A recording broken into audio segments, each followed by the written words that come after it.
again. Follow me. Get in my car, going too far, never coming back again.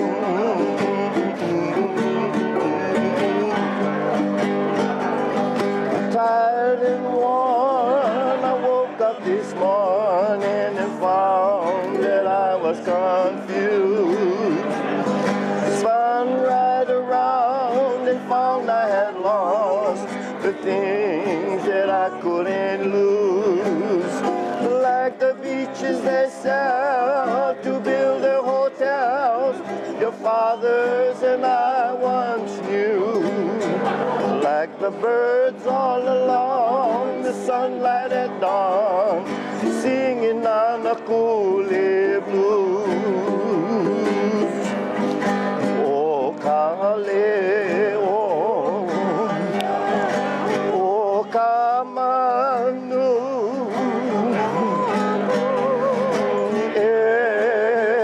hoi mai, pili. Oh, Kale, oh, Kamanu,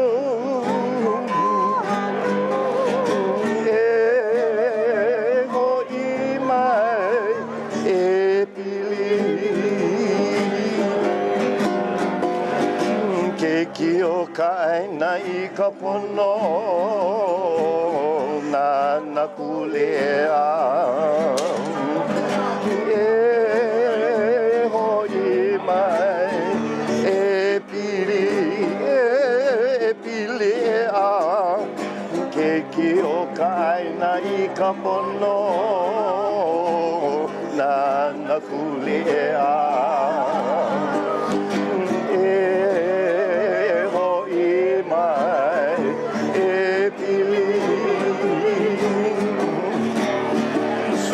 Down on the road with mountains so old, far on the countryside. The birds on the wing forgetting a while, heading for the leeward side. In all of your dreams, sometimes you just see that I'm just along for the ride.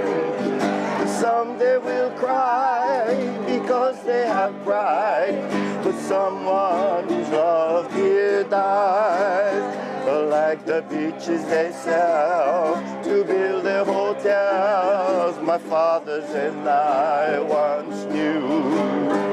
Like the birds all along the sunlight at dawn, singing on the coolie blue. Like the birds all along the sunlight in Mauna Kea, singing Mauna Kea blue. Like the beaches they sell to build their hotels, my fathers and I once knew. Like birds all along the sunlight at dawn, singing Mahalo blues, singing Mahalo blues. So wind's gonna blow and I'm gonna go down on the road again, starting where the mountains left me, end up where I began. Like where I will go, the wind only knows there's good times around the bend. I get in my car, going too far, never coming back again. Like the beaches they sell to build their hotels, my fathers and I once knew. Like birds all along the sunlight at dawn, singing on the coolie blues. Like the birds all along the sunlight at Mauna Kea, singing Mauna Kea blues, singing Mauna Kea blues, singing Mauna Kea.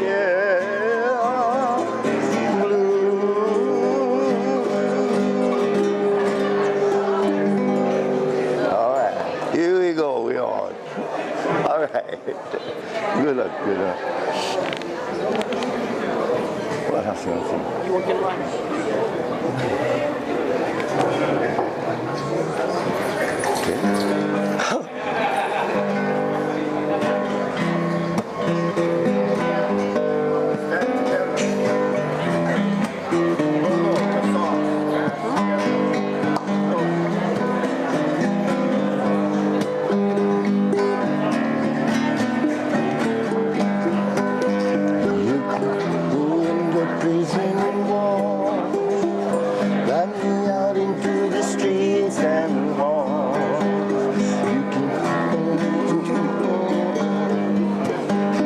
Start again. How's it going now?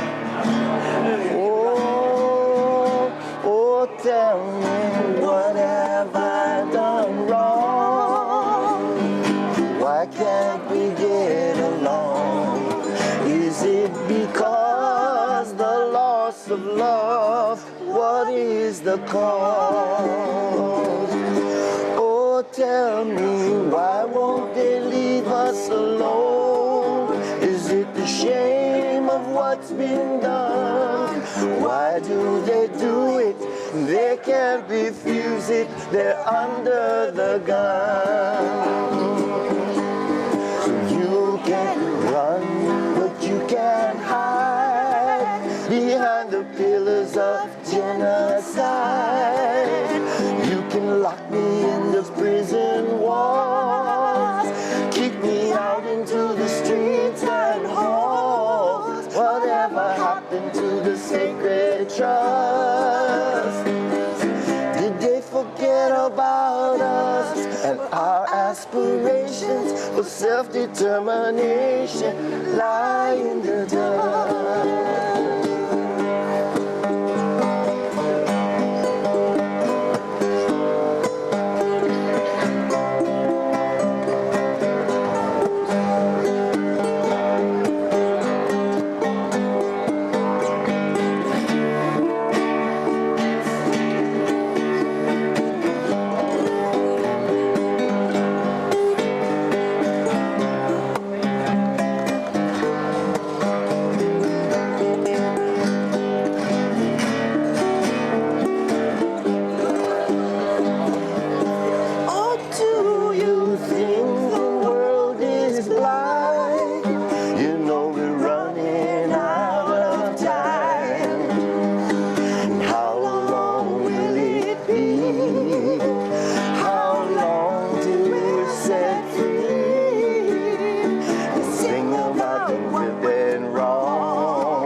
The Berlin Wall. You can run, but you can't hide behind the pillars of genocide. You can lock me in the prison walls, kick me out into the streets and halls. Whatever happened to the sacred trust? Did they forget about us and our aspirations for self-determination lie in the dust? Our aspirations for self-determination lie in the dust. Okay then. Hello, girl. Awesome. Okay, so we are live streaming from the BLNR, the Board of Land and Natural Resources, which my daughter says is spelled B-O-R-E-D of Land and Natural Resources, because they appear to be bored of having such a thing as land and natural resources. So we are outside a hearing for an application for a sublease on the summit of Mauna Kea for a 30-meter telescope. That's 30 meters of just the internal lens of this telescope. So this is a stadium-sized building, stadium-sized footprint and building, that it would be 18 stories high. So that's taller than this building, it's taller than that building. It's taller than any of the buildings right around here, and we are in downtown Honolulu right now. This is on top of the most sacred mountain in the Pacific, and that's saying a lot because there are many very sacred mountains in the Pacific. So right now we are going into this hearing, which is appearing behind us. One interesting thing, a couple of interesting things that if they should choose to approve this sublease, number one, the University of Hawaii does not have a lease for that time period for the telescopes. So for the summit of the mountain. So it has no business issuing the permit for something that it doesn't have. Secondly, it has not done Section 106, which is a requirement of historic preservation. So we'll see. If they pass this, it is clearly breaking the law. And we will see whether they follow the law or whether they break the law right now. Mahalo. Just out of a courtesy, is there anyone here in the room for a deal in our agenda item that's not TMT? Okay. Seeing none.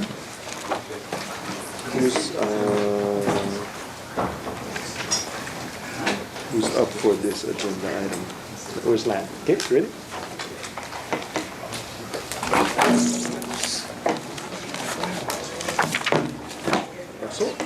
Good afternoon again, board members. Russell Tsuji for Land Division, bringing to you a consent to sublease. And then just real brief, the board has issued a lease to the University of Hawaii for the Mauna Kea Mountain and Science Reserve, and this is a request by the University of Hawaii for a consent to a sublease for the 30-meter telescope project. Having heard some comments during legislative session about how much rents and seeing testimony in the past about the BLNR really and the state really should be generating revenues from these lands that are leased out or turned over to the University of Hawaii whenever they generate rents. And here we have a situation where the proposed subtenant before you today, the 30-meter telescope, would be paying the University of Hawaii a substantial amount of rents, or sublease rents. And the question before land staff, myself and Kevin Moore, who worked on this submittal, was whether a portion should be coming to the department to help fund our programs. Upon further research on this, the history on this particular matter, we noted that there was a previously conservation district use permit issued and a decision and order filed by this board that basically said that it would, although the 30-meter telescope project would be generating substantial rents for the University of Hawaii, that the monies must be used and go back into the mountain. And therefore our recommendation does not include any sharing of the sublease rents that would be received from the University of Hawaii. I do want to note though, and maybe this is something to think about, and maybe UH can think about, was they do come before the board every year, usually on an annual report on their activities up at the mountain. Perhaps in the future, if this board was to go forward with the request today, was to ask the University of Hawaii to maybe have a little bit more detailed financial report on the revenues received from the mountain, and to show this board and the future board of Land and Natural Resources how those monies go back into preservation and protection of the mountain. The rest of the submittal, I don't have any changes. I know there's a lot of people who want to testify on this matter, and so I'll yield. Any questions for staff before we? Not at this time. Okay, thank you very, very much. Who's going to speak on behalf of the university? Right over here. Aloha, Chairman Isla, members of the board. I'm Don Straney, Chancellor of the University of Hawaii at Hilo.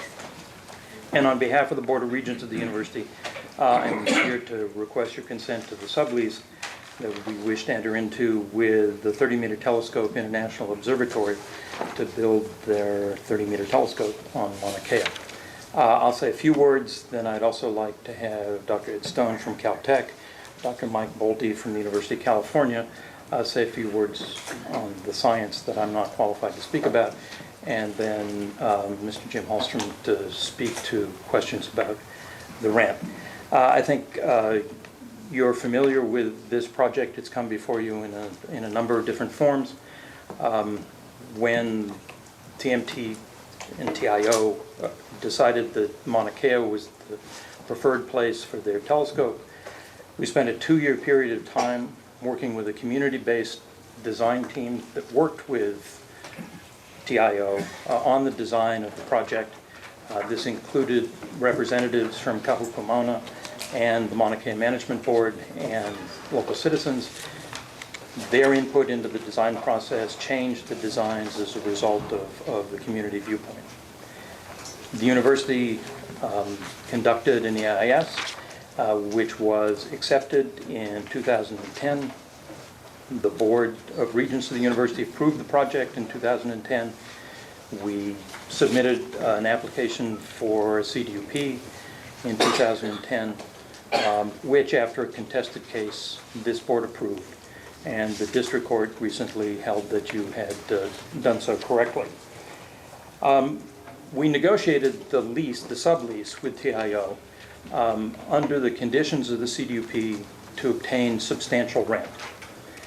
And to determine the rent, we were guided by Act 132 passed in 2009 that authorized the university to charge fees, including rent, on Mauna Kea in its leased lands, and it required us to place those monies into a Mauna Kea management special fund, which could only be used for the management of the mountain and the implementation of the comprehensive management plan. So in determining the rent, we took the cost of implementing the Mauna Kea, the comprehensive management plan, and distributed it on an acreage basis to all the observatories on Mauna Kea. The theory being that we were charging the rent to recover the costs to fulfill the university's obligations under the management plan, under the CDUP. And on that basis, the rent for the TMT telescope comes to $1,080,000 when the telescope is fully functional. There is a ramp from $300,000 immediately until the telescope is finished. This is a project where the subleasee must build their own road, install their own utilities, and do a number of things that in a regular lease the leaseor might have provided. And for large and complex projects in Hawaii, this type of increasing ramp in the lease rent is not uncommon. As I say, we'll have someone a little later who can speak to what this rent compares to in terms of other rents on Hawaii Island. The Board of Regents approved this lease, this sublease, in February of 2014. We have also developed a decommissioning funding plan under which TIO will deposit $1 million a year in a sinking fund that will be used to decommission the telescope at the end of its useful life or at the end of the lease. The estimated cost in 2013 dollars is $17 million to decommission the telescope. This is the first real estimate for the cost of decommissioning that we have for any telescope in Hawaii. It was very carefully done by a third party and is probably the most accurate estimate that we're going to have. In addition, all of the members of TIO have signed their commitment for their agencies or their governments to decommission the telescope fully at the end of the project. And this is the first time we have had that. that was received very well by Kahuku Mauna, who viewed that as a milestone in UH's management of the mountain. And I think it sets a standard for the other telescopes who currently hold subleases under our current lease up there. Now, I can't speak to the science, but this is a telescope that will allow us to see further and deeper into the universe, that'll let us understand where we live much better than we do today, and will allow us to teach the world that better, more deeper view. But Dr. Ed Stone from Caltech and Mike Volte can probably speak to that a little better. Okay, thank you. Good afternoon. Good afternoon, Mr. Chairman and members of the board. I'm Ed Stone. I'm the Executive Director of the TMT International Observatory, LLC, which was recently formed, TIO for short. I'm honored to be here and to speak on behalf of TIO and appreciate the board accommodating our schedules by including us on today's agenda. This really all began back in 2003 when we began a partnership to develop the preliminary design of a telescope with a mere 30 meters across, 98 feet across, patterned after the twin Keck telescopes on Mauna Kea, which are the world's best ground-based telescopes today. Since then, work has greatly progressed on the design of the telescope, or the instruments and other aspects of the observatory, and the project has been named the TMT 30-meter telescope project.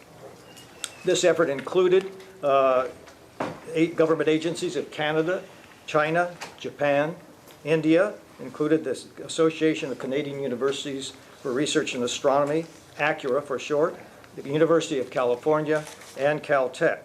As you heard from Don, we've had an EIS successfully accepted by the governor.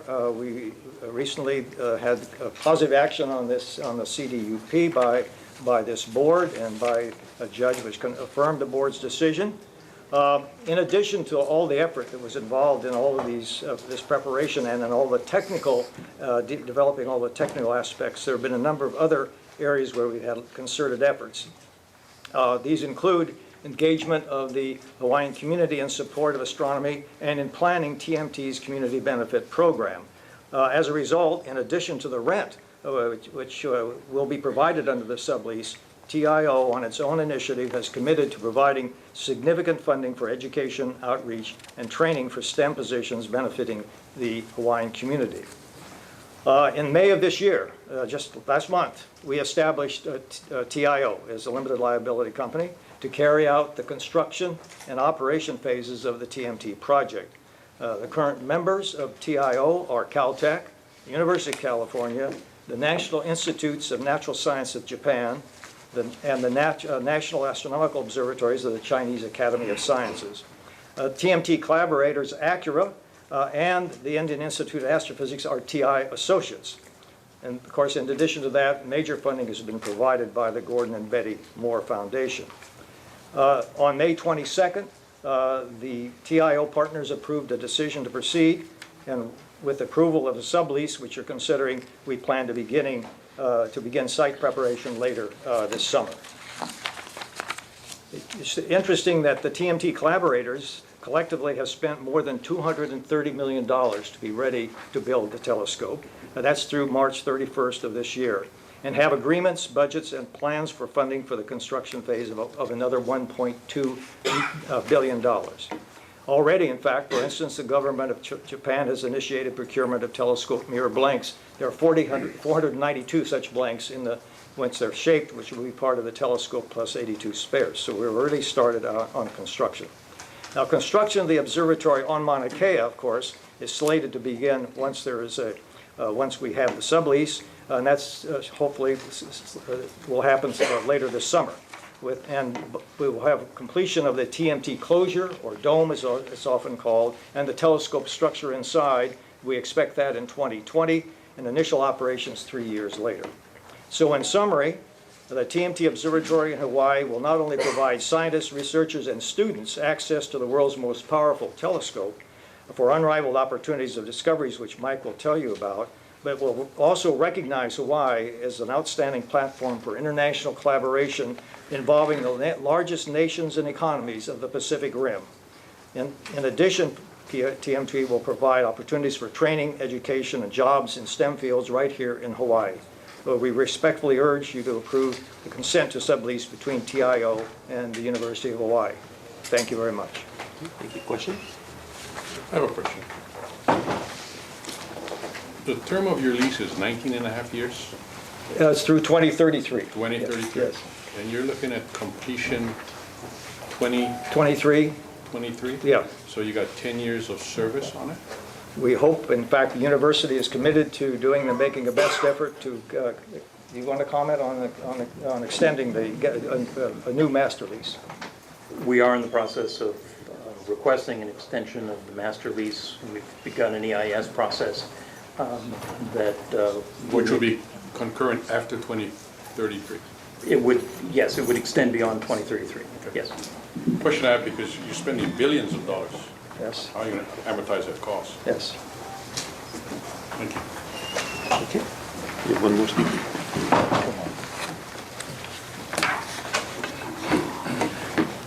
My name is Michael Bolte. So, good afternoon, members of the board and chairman. Thank you very much for making time in this meeting and allowing me to make a few remarks. My role and goal here is to remind us just a little bit about why we build telescopes, why we do astronomy research, what we get from that, and specifically how the TMT fits into the ecology of telescopes at Mauna Kea and in the future. I'm at the University of California, Santa Cruz. I'm a professor of astronomy and astrophysics. I was just recently stepped down as director of the University of California Observatories. And that's the organization that the University of California uses to run Blick Observatory in California, and with Caltech to manage the two Keck telescopes at Mauna Kea. So astronomy is the field, the scientific endeavor that attempts to understand the origin of the universe, its contents, the physical processes that govern the universe, and its ultimate fate. And it's probably the oldest science. It gave us navigation, timekeeping, thousands of years ago in many different cultures. That was all done through observations of the sky. In addition to the research aspects that I mentioned just a couple of sentences ago, astronomy is also in modern society considered a very important, what we call gateway science. So astronomy has tremendous appeal to the public, to people of all ages, and it's recognized at the university level as the field that most attracts students and introduces them for the first time to science and technology fields. In the United States, 200,000 students every year take university classes, Introduction to Astronomy.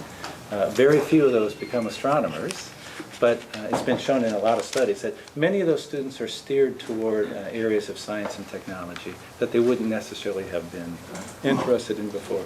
So this is identified as a national priority and a national need to sort of keep up the U.S. chops in science and technology fields. Astronomy is one way to attract people in there because it has this initial attraction to the field. So why build a 30-meter telescope? We have lots of telescopes now. Turns out the universe is an almost unimaginably vast place. And that means that most objects are very far away and very faint. So all the work that astronomers do, all the observational work, is based on that tiny bit of light we get from very faint sources in the sky.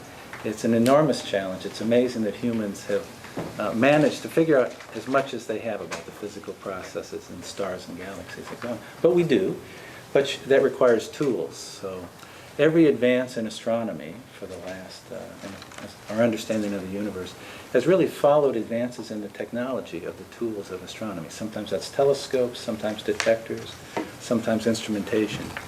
So the obvious example of that everybody's already familiar with is Galileo. He went from the era of naked eye observations, where people looked at the sky with their eyes, to using that first little telescope, and it was a little telescope.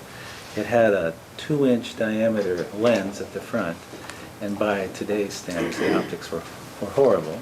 But with just a few nights of observation with this new tool, Galileo completely reset humankind's view of the cosmos and where we fit in to the cosmos. No longer was the Earth the center of everything.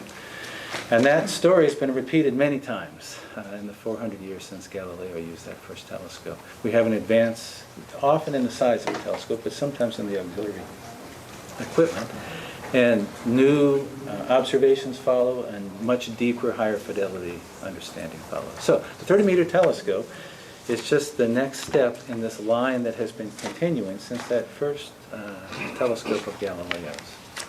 So 30-meter telescope, that means the diameter of the mirror is 30 meters, so it collects 9 times as much light as a Keck telescope. So you can see fainter objects, obviously, if you collect more light. A more subtle advantage of ever larger telescopes is the 30-meter diameter mirror combined with adaptive optics, which corrects for the blurring of the atmosphere, means you can image with a 30-meter telescope more than 10 times sharper than you can with the Hubble Space Telescope above the Earth's atmosphere. So these two capabilities, greater light gathering capability and much, much higher spatial resolution, lead to enormous capabilities in astronomy. So more than 200 astronomers put together the so-called detailed science case, which is a big book. You can download the PDF version from the TMT website if you'd like. And it contains all the anticipated science cases, things you can do with a 30-meter telescope that you can't do with existing facilities. And, it's a fat book, but the cases range from looking for biomarkers, which would indicate the presence of life on planets orbiting nearby stars, all the way to making direct observations at very great distances, which means at very great times in the past because of the finite travel time of light. So with the 30-meter telescope, we anticipate we can look all the way through the observable universe to the time when stars and galaxies first formed, which is remarkable that we've managed to go this far. So I believe if we build a 30-meter telescope and start observations, this will be seen as one of the great scientific facilities of this century. I've been very happy to spend 10 years of my life trying to make this happen. And I guess that's all I have to say. Thank you so much for the audience. Okay. I have a question, Mr. Chair. Yes. Just for my own information, you have participations from a whole bunch of different countries, correct? And it's for a so-called 10-year span. And I agree with all what you're saying. But how was Hawaii picked over all the countries that you got all over the world? Oh, yeah, so that's an excellent question. We spent, I don't know how many years, 3 or 5 years, evaluating sites all over the world. And it turns out there are sort of 2 hot spots. Mauna Kea is certainly one of the best sites in the world for carrying out astronomy observations. The other one is in northern Chile. It's comparable. The northern hemisphere access of Mauna Kea is a real plus. We have University of California and Caltech. We use the Keck telescopes up there. There are many synergies between the different telescopes. The Canadians have the Canada-France telescope up there. The Japanese have a telescope. So there are synergies, scientific synergies on the mountaintop, which are a real plus. Mauna Kea, just because of where it sits in the middle of the ocean, and because of the viscosity of the lava, it's very low, so the slopes are very gentle on the mountain. That means when the trades move up that mountaintop, they don't become turbulently unstable. So above Mauna Kea is our best window, really on Earth, into the universe. It's remarkable that it turned out that way. Are there any other entities besides yourselves that are looking to install these telescopes maybe in northern Chile? Yeah. And make a 40-meter telescope rather than just a 30? There are 2 other so-called ELT, extremely large telescope projects. One is to build a 23-meter telescope in northern Chile. This is a consortium of private universities and organizations in the U.S. plus Australia and Korea. And then the Europeans have combined the might of the entire EU to they're planning a 38.5-meter telescope also in northern Chile. Good questions. And if I could ask Jim Hallstrom to make a few comments on the lease rent. Thank you very much. Copies, Chairman, of my testimony. Sure. Thank you.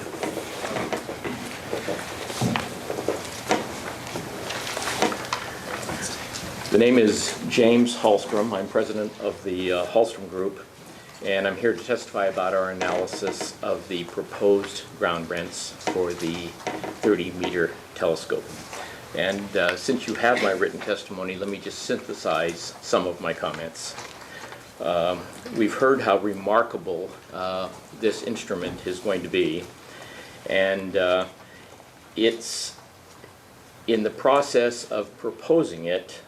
There is a proposed contractual ground lease that has been developed that will pay a rent upon operation of, in today's dollars, of $1,080,000 a year.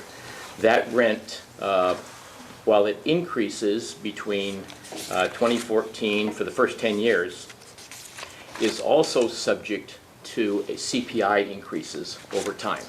So actually, by the time the telescope becomes operative, the rent really won't be $1,080,000, it'll be $1,300,000, whatever.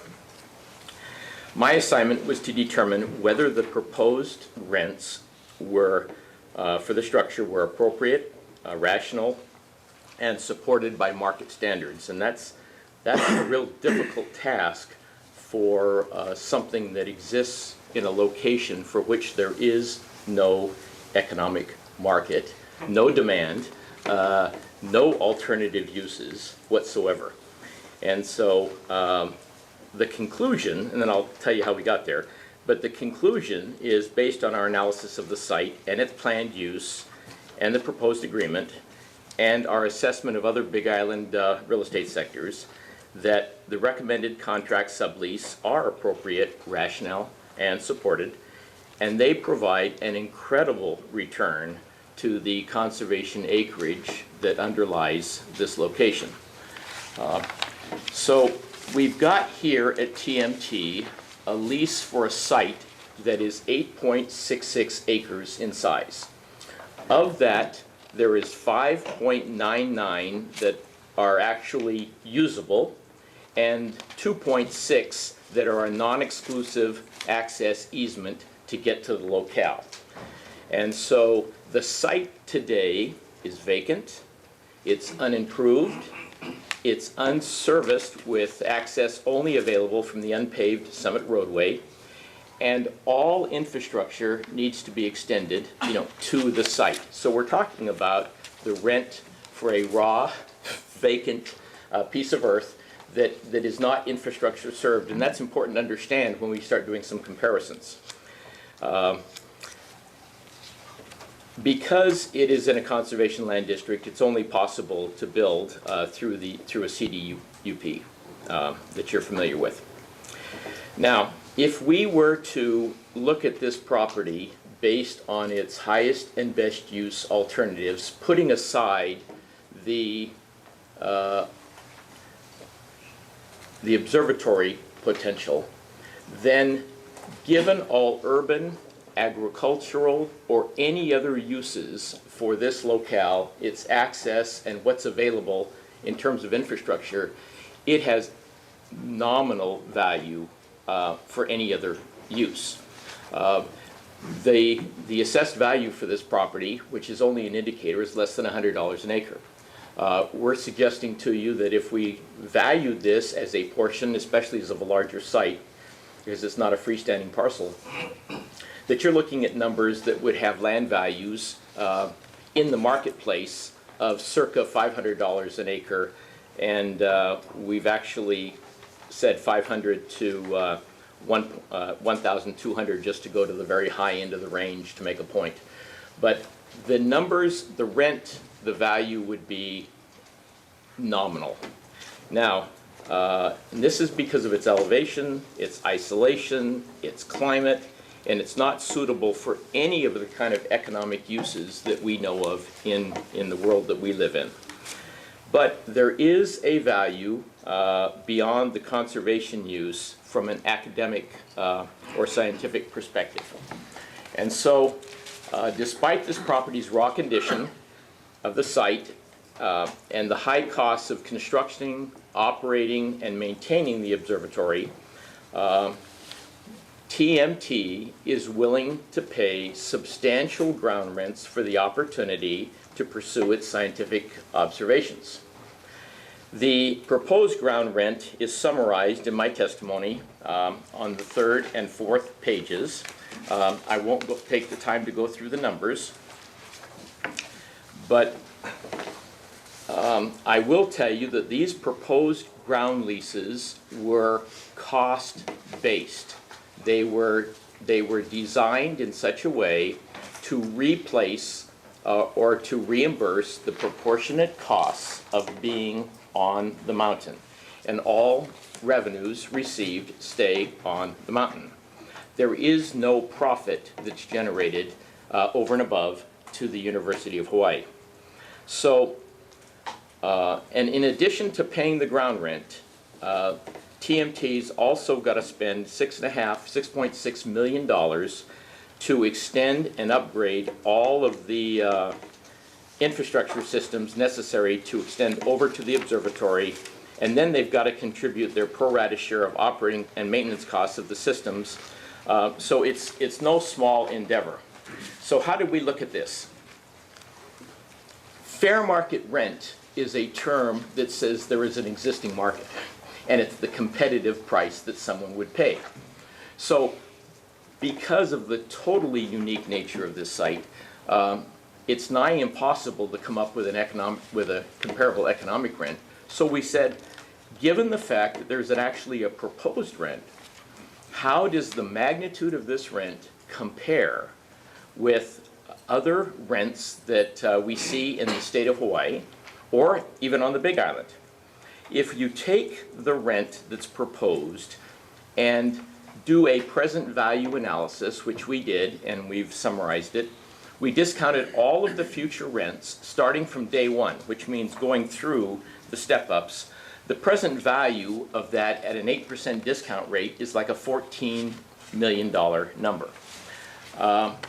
That means that the equivalent land value of the proposed rents equals a number of $55 a square foot for the usable portion of the site. If you take $55 a square foot and you start looking at other land values on the island of Oʻahu, on the island of the Big Island, that rent is higher than any other rent that we know of, and I've only been practicing in Hawaii for 40 years. This is higher than any other rent that exists currently. So it's a substantial amount of money, but it was based on its proportionate costs. So as you can see from the quote comparables, if you will, in the testimony, that whether you're looking at interior or even oceanfront resort sites that are zoned and infrastructure served, which we're not, the number is at or above any of these properties, clearly higher than anything interior, and at infrastructure served oceanfront sites. So for this 6-acre usable area, the numbers are incredible. You know, they are substantial. On the other hand, this is a substantial venture, and we have one of the only spots on the face of the earth that will accommodate this. That is my question. Yeah. What you just said. Uh-huh. You're talking about, in comparison, about an oceanfront property. Yeah. Comparing to where you're at. Basically, on the top of that hill, top of that pool, you got an oceanfront. You do. You got an oceanfront. You have a very, very unique site of which there are virtually few others, as we've heard testimony here today. We've talked about Chile.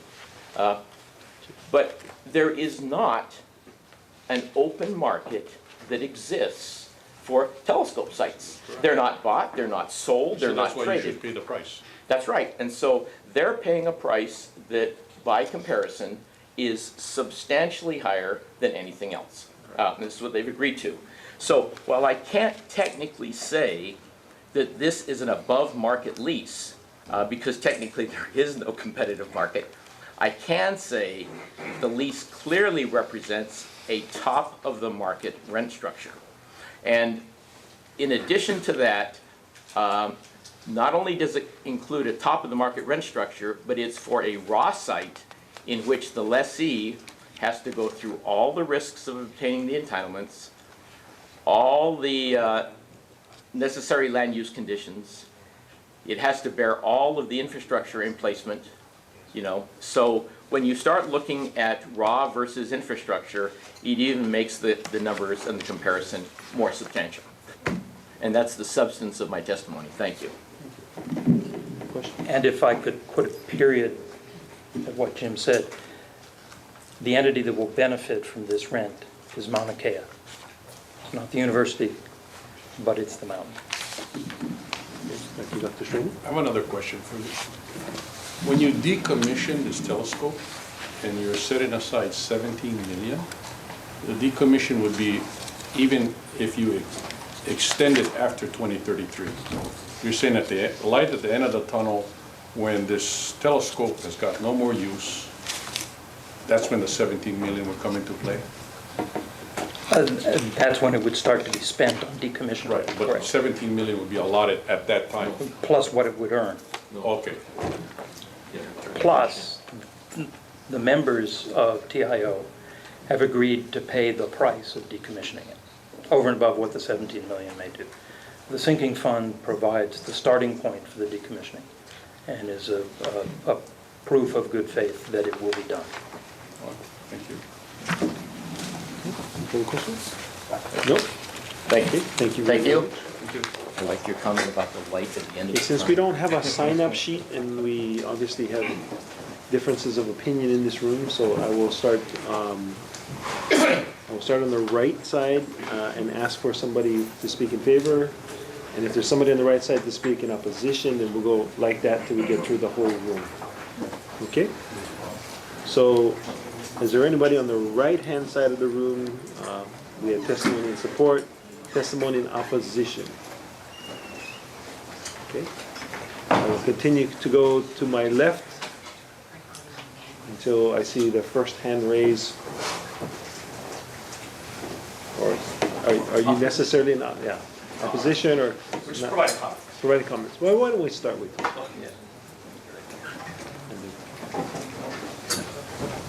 Office of Foreign Affairs.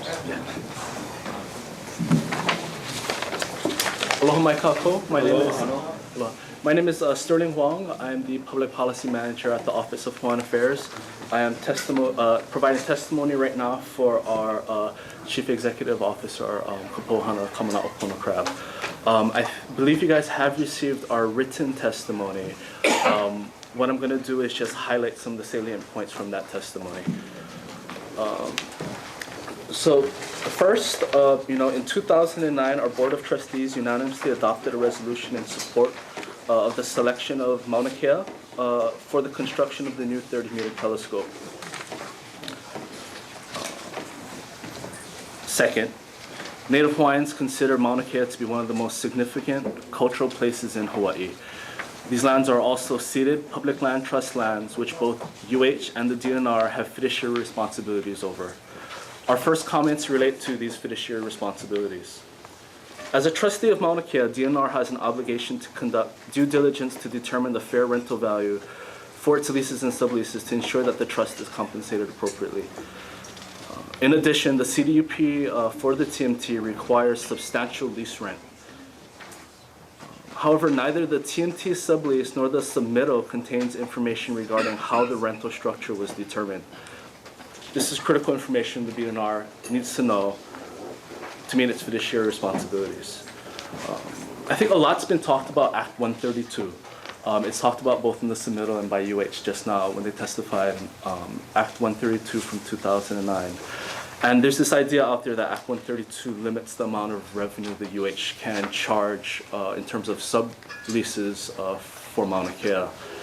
I want to point out that Act 132 limits what the rents can be used for. It doesn't actually limit how much the university can charge.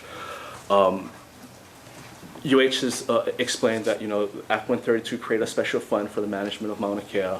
All the lease rents are from Mauna Kea are put into that fund. Those funds are used specifically for management and enforcement. In addition, the Office of Hawaiian Affairs gets its share of public land trust revenues from that. And the lease itself actually specifies that, the sublease.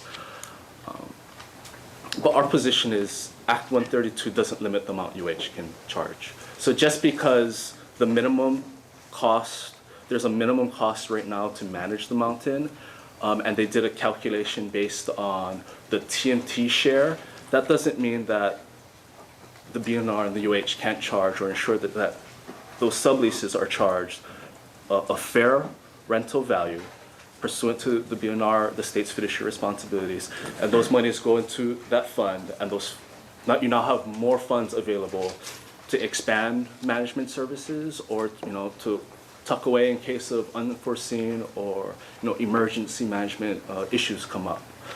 Also, the submittal itself has a table that lists all the subleases currently, and there's a note on it that says all of them are nominal, basically $1, and so basically none of them are contributing their fair share to the management of Mauna Kea, and now the TMT is just going to pay its share. So that still means, it appears to seem, and we like clarification that there's still not enough money going towards the management of Mauna Kea from the other lessees, so there's still not enough money there for the management of the mountain. And I think that's one of our major concerns here, is the management of this important public trust lands. In terms of what sort of an indicator of what possible rent could be for the mountain, we did research into the telescope time that other sublessees are currently selling right now. And other telescopes are selling viewing time on their telescopes on Mauna Kea to entities like National Science Foundation, NASA, universities like Yale and Swinburne University in Australia for between $80,000 and $100,000 per night. And I think that's sort of a starting point to look at what actual fair rental value, what substantial rent could be on the mountain, and for TMT. 80 to what?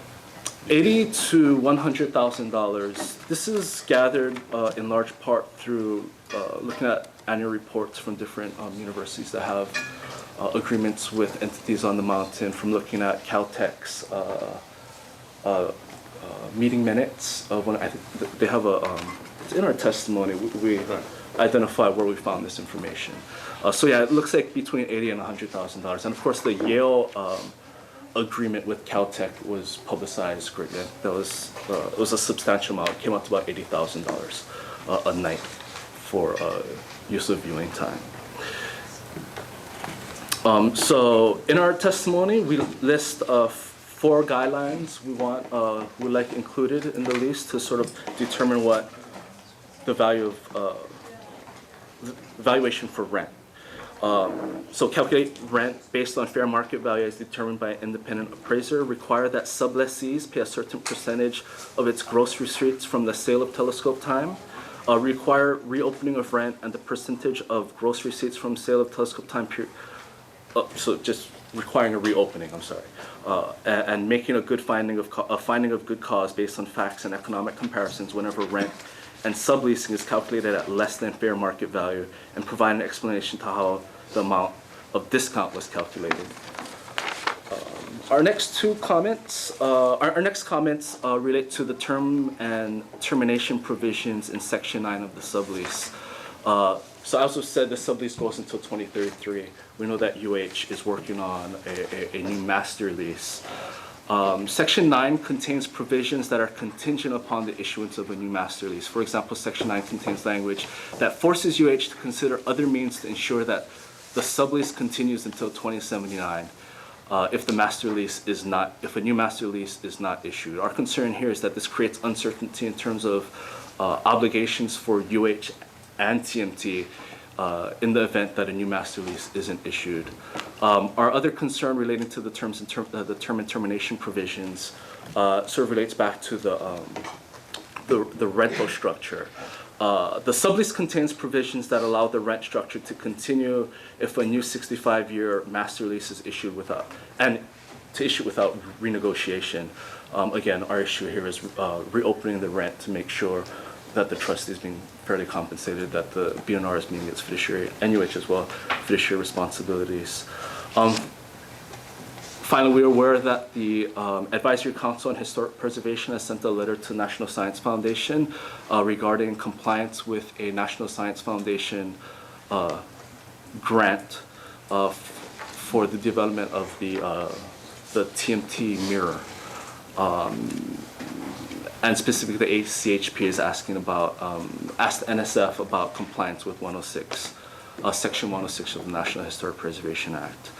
Although satisfaction of 106 consultation requirement is outside of the purview of the BLNR, the potential failure to complete this 106 review may place the TMT project in violation of the TMT's CDP Condition 1, that applicant shall comply with all applicable statutes, ordinances, rules, regulations, and conditions of the federal, state, and county governments.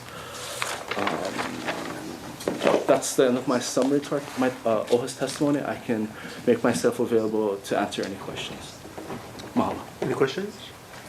Yeah, I remember you providing testimony of similar vein the last time the UH was here to attempt the extension of the lease. Mm-hmm. And that one ended with deferral of their request mm-hmm. until they could complete an environmental statement. Mm-hmm. And I remember at the time that there was discussion on the reopening of the rent. And so that's a point that I know that Oʻahu has been very clear on. Yes. And in fact, that was a position that, as a member of the board, I was questioning directly at the time. Okay. But the question that I have is, so your testimony is mostly on points of detail with regard to that rental reopening, assessment of how the sublease amount was established and other issues. In the written testimony, it was pointed out that the Board of Trustees of Oʻahu in July of 2009 unanimously adopted a resolution in support of the selection of Hawaiian Mauna Kea for the construction of TMT. Mm-hmm. So that at least makes clear what the position of the Board of Oʻahu was at the time. Mm-hmm. At that time, mm-hmm. Has the board changed its position in any way? Mr. Chairman, the board has taken a couple of additional positions on Mauna Kea relating to making sure that Oʻahu has a long history of making sure of advocating for appropriate management of state lands, protection of TNC rights, and I believe subsequent to that resolution, we took a resolution relating to that, and generally, we want to make sure we regularly testify, legislature, BLNR, for compliance with state laws, federal laws, and making sure that the state upholds its fiduciary responsibilities to managing the public land trust. Of course, which Native Hawaiians, have a claim to ceded lands, and for which Oʻahu gets its share of revenues. Thank you. You did mention the responsibility for the management of Mauna Kea a number of times in your testimony, and so I was just curious as to what the Office of Hawaiian Affairs would include within that kuleana. And when you say management of Mauna Kea, mm-hmm. what would that mean if you were going to elaborate on that? Mr. Chairman, I think number one, I think the comprehensive management plan lays out the basic scheme for managing the mountain. I think that's a good starting point. I think within the terms of this lease, our concern is making sure that there are enough revenues coming from, the subleases to support the CMP, the current CMP and its subplans, and any future any amendments to the CMP moving forward, new CMPs, new comprehensive management plans. I think, definitely this lease is for 20 years, and that's a long time. And of course, the UH is considering an extension of 65 years. And so we want to make sure that these subleases can provide for revenues to support all the management things we know of now, and we're going to find out later in the future that are going to come up. So I think that's our concern. Thank you. Thank you, Sam. Any other questions, Sam? Thank you very much, Sterling. Thank you. Glenn?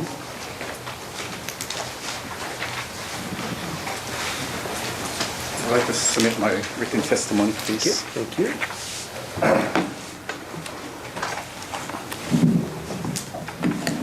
For the record, my name is E. Kalani Flores. I'm representing the Flores case Ohana.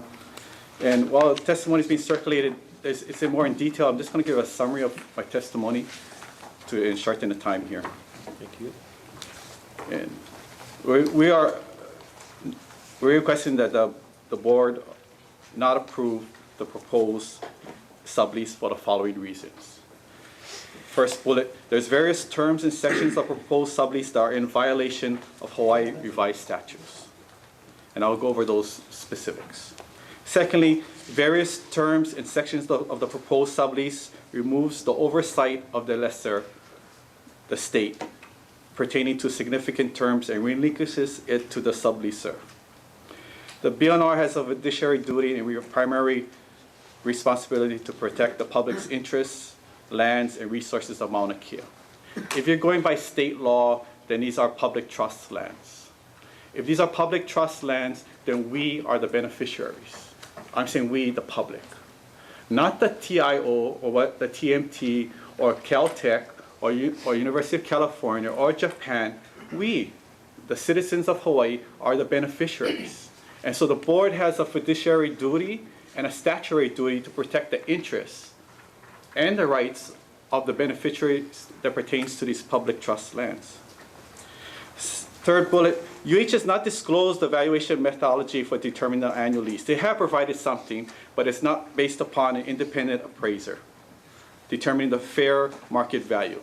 A number of figures were thrown out here and there, but there's no substantial, basically, in due respect to Mr. Holston's consulting firm, he's not presented as an independent appraiser to make those types of determinations regarding the rent. The next bullet is that the sublease should not be issued for a project that extends beyond the life of the existing master lease that terminates in 2033. That was brought up by Mr. Gomes as a point that the life of this telescope is 50 years or plus. Yet it's being asked that you have a sublease for a project that's beyond the life of the sublease.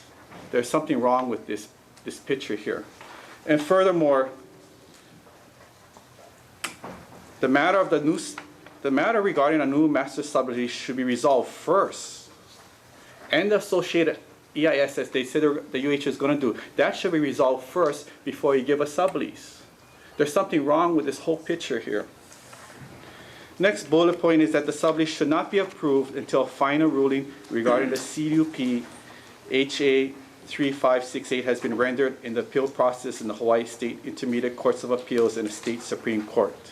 We've all seen from a previous and ruling on the Haleakala, Kilo Haleakala case that certain things, certain permits were faulty or were not in the proper order. If you give a sublease and then you have the court case and there's significant deficiencies in that CDUP, then how are you going to resolve it when you already issued the sublease?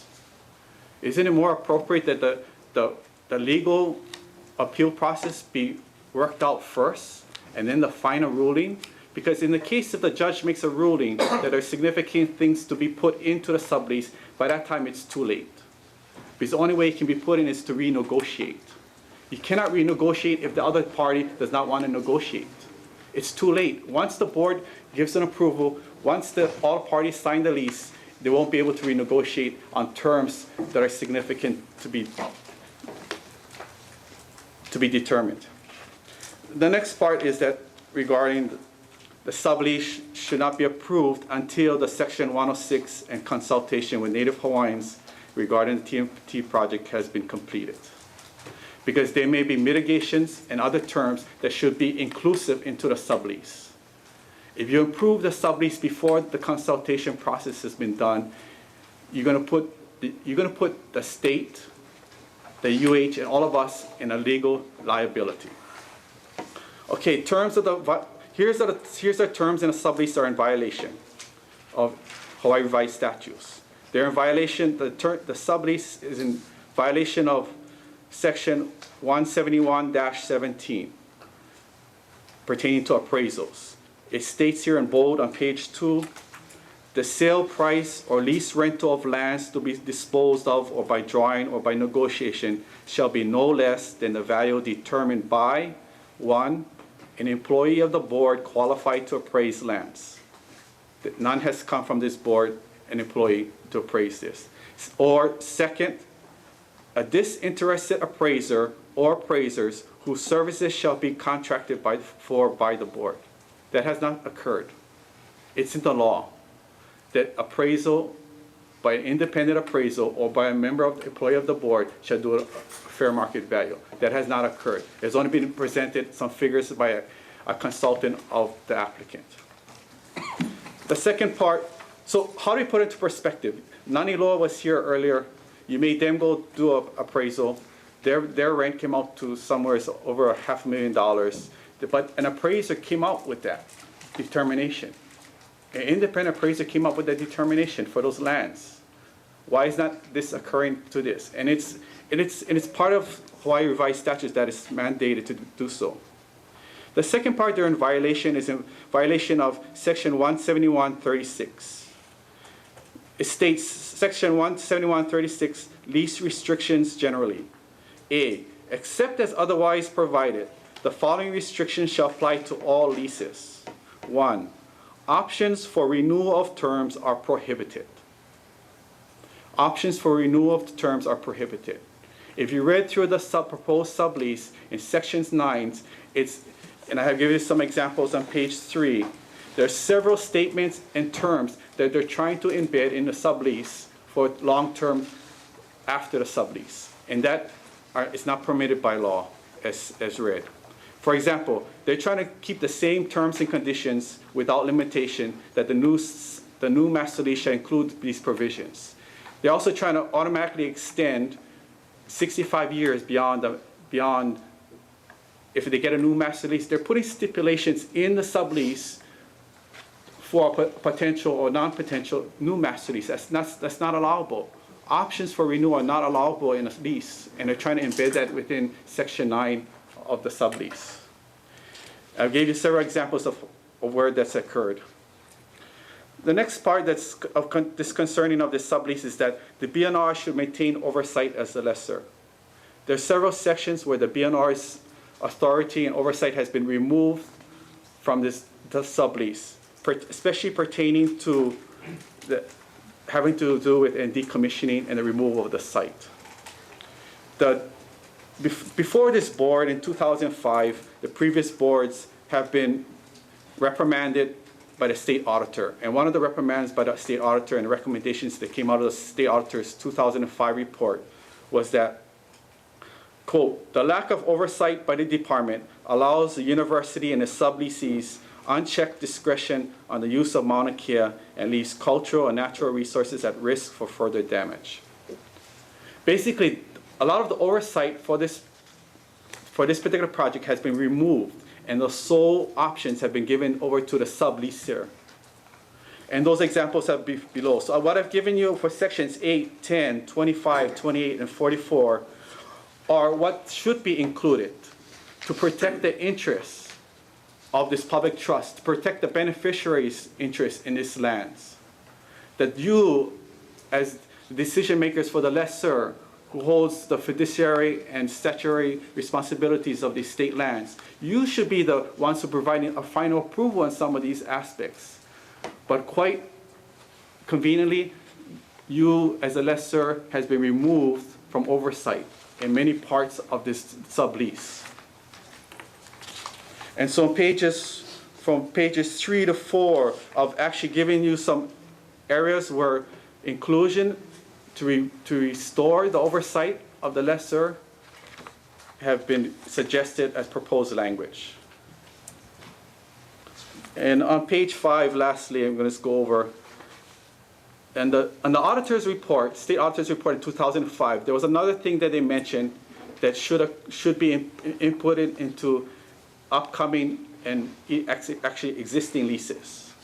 it says the subleasee should be held directly responsible for violations, penalties, and fines. There's no stipulation in the sublease that makes them accountable. What has happened before, when a telescope has been fined for a violation, instead the fine has been paid by University of Hawaii instead of the applicant, instead of the subleasee themselves. And so that is why the state author had recommended that the department should update the leases and subleases so that the fine is directly to the violator and make them accountable, and not we, the taxpayers, paying for their violations and their fines. That has been left out of this sublease.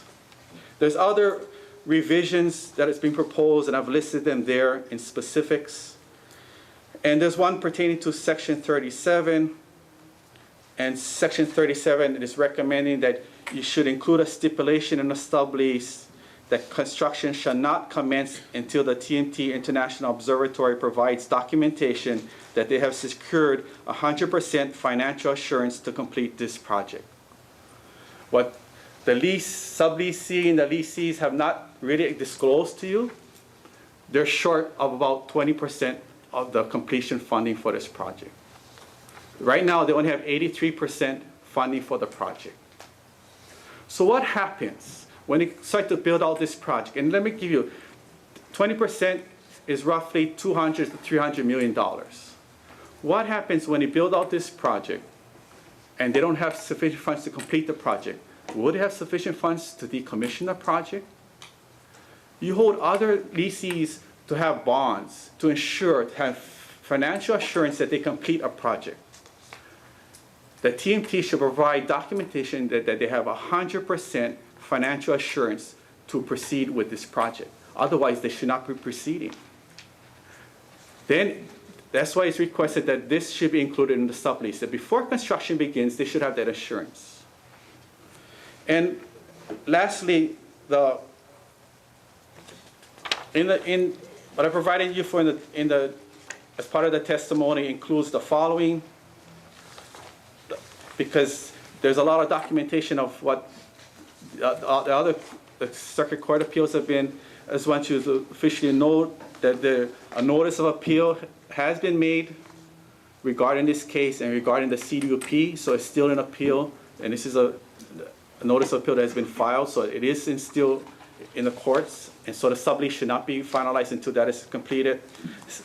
Lastly, the other form letter of correspondence included in my testimony includes a letter from Charlene Vong of the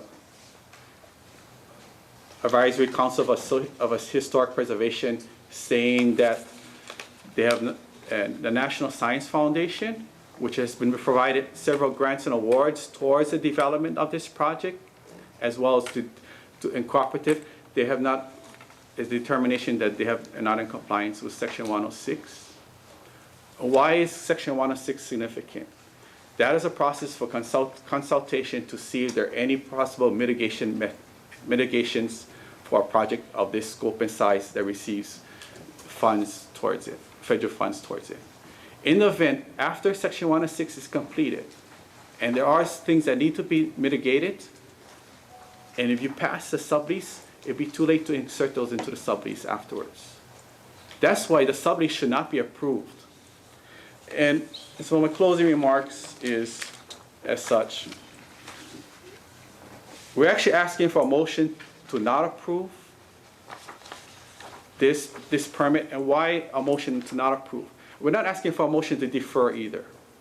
Because half of this board is going to be gone, and they due respect for their time on this board, but half the board will be gone. If the corrections and things that need to be done, it would be several months or more, or even years, where these things have to be rectified. These violations in the lease and other discrepancies in the lease, if those are completed and finished by the UH, they would have to go back to the Board of Regents to get another approval to making corrections, and then it would come back to you. So I'm saying that it should not be deferred. Half the board will be gone by then. I'm saying that a motion should be to not approve it as is. Allow the UH the subleaser allow the subleasee to take all the testimony into the reconsideration, make the corrections, and bring it back as a new sublease. And lastly, the Mauna is not a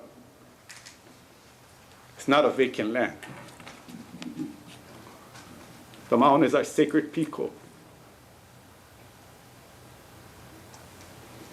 And we ask that beyond the political pressure and beyond the passion we have for this mountain, that you make things by the law. I'm just here just be accountable to the law. I'll give you reasons why this should not be passed based upon the law. But the mountain is more than just a vacant land. The mountain is our people. Not just our people, but all of our people. Mauna Oʻahu Kea, ka piko kapu. Mauna Kea is our sacred people. Mahalo for this time and opportunity to speak before you folks on these matters that are important to all of us here. Mahalo. And if there's any questions. Any questions? Either side? Mahalo for taking the time today. Mahalo. Okay. We're going to go back this side. So, somebody speaking in support?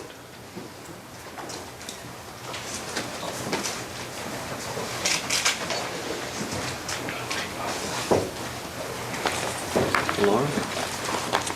Good afternoon. My name is Marianne Takamiya, and I just wanted to read this letter that I wrote a few nights ago.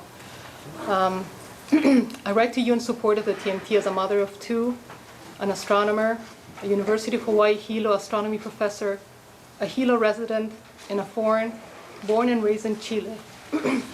My life is full of dual roles, having jobs as a mother and a professor, having lived in two different cultures, Chile and Hawaii, having a Japanese father and a Brazilian mother, having studied astronomy in Chile yet working as an astronomer in Hilo. On a daily basis, I feel that my life encompasses both sides of the same coin, neither side being the right or wrong one. The construction of the TMT is the other side of yet another coin that I hold in my life, and I sincerely believe that there are two sides of the story that together we can benefit us all.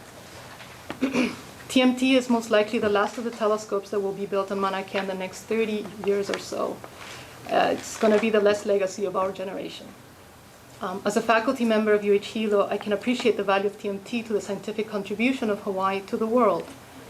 Hawaii will be in the news for the discovery of new astronomical objects, no doubt. It will most likely help develop a STEM science, that is astronomy, at UH Hilo, in that we were offered about 3.5% of the observing time to go directly to the Hilo campus. This will be the first undergraduate program with access to the largest telescope in the world. Even with future similar-sized telescopes open in Chile, no other university undergraduate program in the world will have this asset. This observing time is not something a country or institution could simply buy, but it comes from a community that has already invested not only huge amounts of money, but also many decades, if not centuries, of scientific endeavor. At UH Hilo can be part of this new opportunity and be a unique place where astronomers are trained. Chile, my home country, a small country of 14 million inhabitants on the west shores of South America, is a behemoth in astronomy, because there was a vision led by the Chilean astronomers 30 years ago to host astronomical observatories, and in return, the Chilean astronomy community receives 10% of the total observing time. This led to an explosion of Chilean engineers, computer scientists, technicians, science writers, physicists, astronomers, of course, all that make astronomy possible in Chile. This small country is an internationally recognized mecca of astronomy, and so should the island of Hawaii. What makes us different is perhaps that how we see the future. Chile recognized astronomy and the Chilean sky as a national heritage. Because of the impact astronomy has had, Chile has embraced a STEM discipline as a valuable investment for the country. Hawaii has everything to be at the same level in astronomy, or even above as Chile. As a mother of a Hilo boy and a Hilo girl, I am delighted that we're exposed to astronomical activities year-round. We have Onizuka Day in January, Journey Through the Universe in February or March, Astro Day in April and May, regular astronomy talks at UH Hilo, not even 10 minutes from my home. If TMT does not come, these astronomy-related opportunities that my children have had the luxury of experiencing will likely disappear or relocate to another place. Part of me will be ashamed to see in the eyes of my grandchildren, hopefully born and raised in Hilo, and tell them that once upon a time we used to have astronomy activities at the Prince Kuhia Mall and at the school at the turn of the millennium. If TMT does not come, it is likely that the future of STEM education and job opportunities in Hilo will decline because new telescopes will not be built here anymore, and the old ones will slowly age away. As a Hapa, I truly enjoy living in Hilo, far from the stereotypes, but where diversity is praised. We decided to start a family in this former sugarcane-turned-college town called Hilo, where astronomy is a big part of its identity. I would like to be part of the future of Hilo, where astronomers and the local community come to a mutual agreement, through dialogue, of course, where both parties gain, just like Chile has gained from this endeavor that is called astronomy. I hope you decide to support the TMT for the immediate and long-term future of astronomy in Hawaii. Thank you. Okay, thank you very much.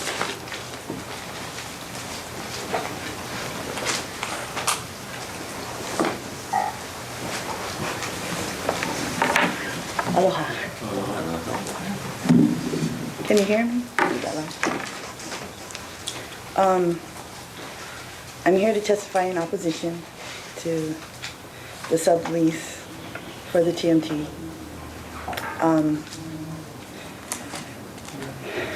I'd like to make the record that we filed our appeal, our notice of appeal on the CDUP for the TMT into the Supreme Court, I guess. And then I want to talk about a few things I've heard actually here today.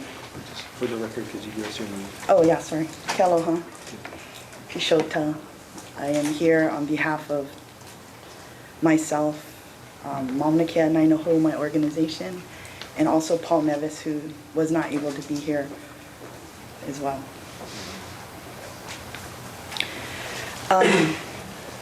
First, I heard a lot of things about astronomy, and I wanted to make the record that what's missing from the dialogue is that our va'as just set sail on one of the greatest adventures probably modern science and culture has seen to circumnavigate the globe. This will be an important voyage and journey that our ohana are taking in a very selfish way to bring aloha to the world. Members of the board, I submitted written testimony, so I'll basically stand on the testimony.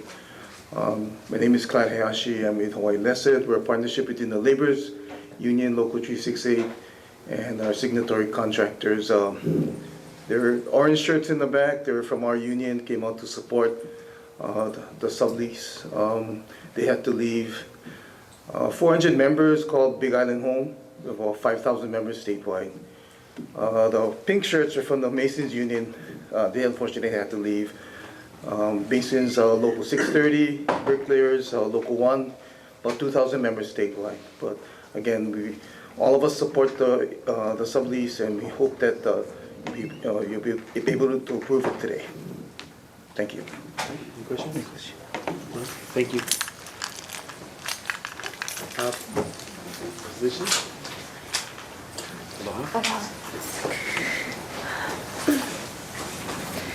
My name is Shelly Munioka. Today I'm going to be reading a statement from Haumana, which is a student chapter of Mana, the Movement for Aloha no Ka'aina. And then if you would permit me to, I would want to make some statements on my own behalf after that. Okay, so Haumana is a student organization based out of the University of Hawaii who has spent the last year organizing students who oppose the construction of the 30-meter telescope atop our sacred Mauna. We would like to remind, sorry, my phone is so small, I have to take this. We would like to remind the board of the 1,000+ signatures that were gathered from the community opposing the TMT submitted to the board at the December 13, 2013 land board meeting. We'd like to remind the board that the Associated Students of the University of Hawaii passed the resolution 13-14 on November 6, 2013 on behalf of the undergraduate student body at UH Manoa opposing the construction of the TMT. We'd also like to remind the board of the substantial opposition that has been organized and expressed by students at UH Manoa by way of demonstration and overwhelmingly oppositional petitioning and testimony to the Board of Regents.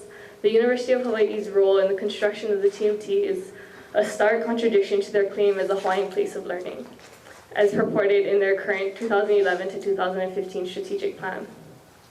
We as Haumana vigorously oppose the construction of the TMT on Mauna Kea, and we demand that the BLNR not consent to the sublease for the following reasons.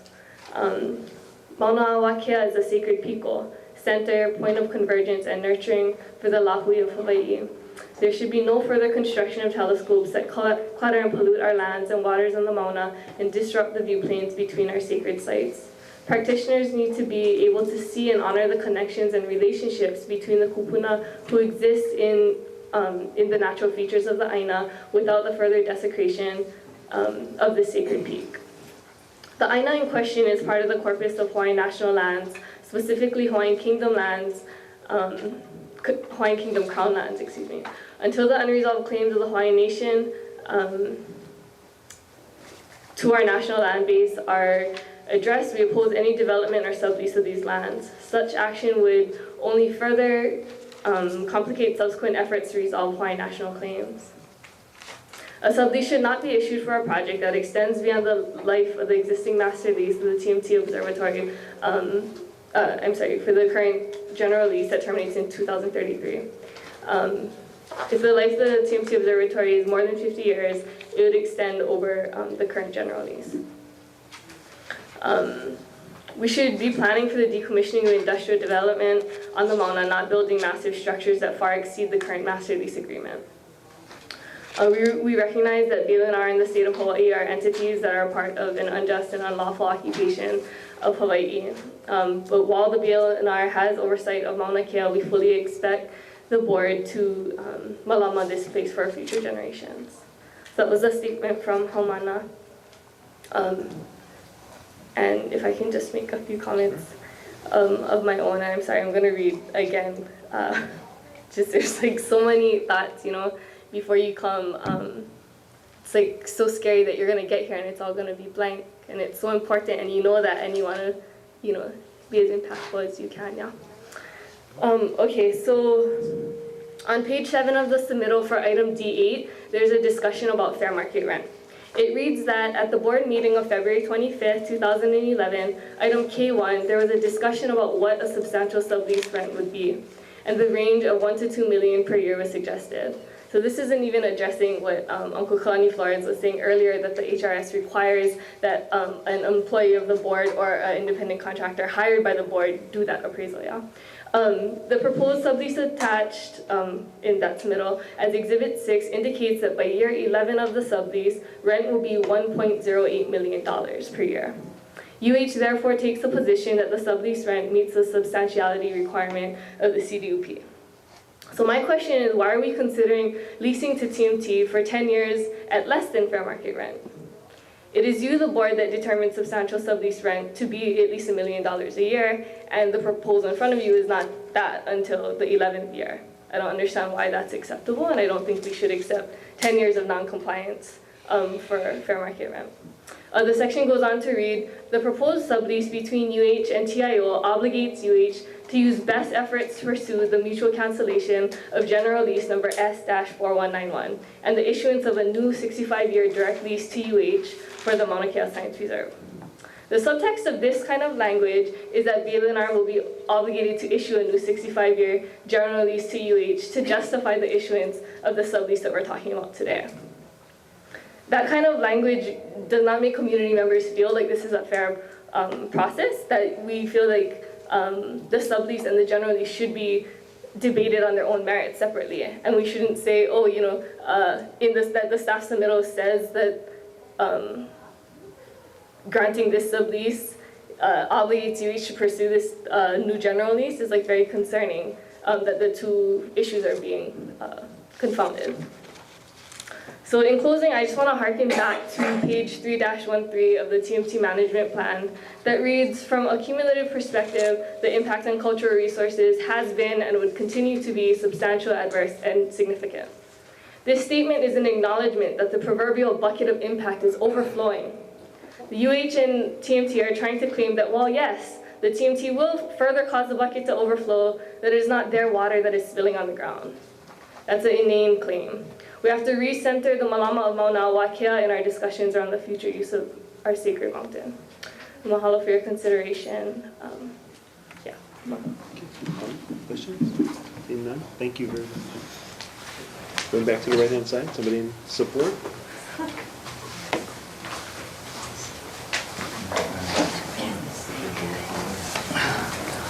Aloha, Chair Isla and members of the board. Brooke Wilson with the Pacific Resource Partnership.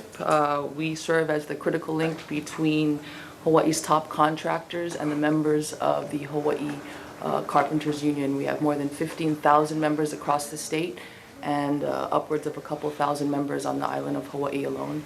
I'm just going to, we're going to stand on the testimony we've already submitted today, and I will just reiterate some of the comments that Lesset gave a second ago, which is that we strongly support the sublease with the University of Hawaii.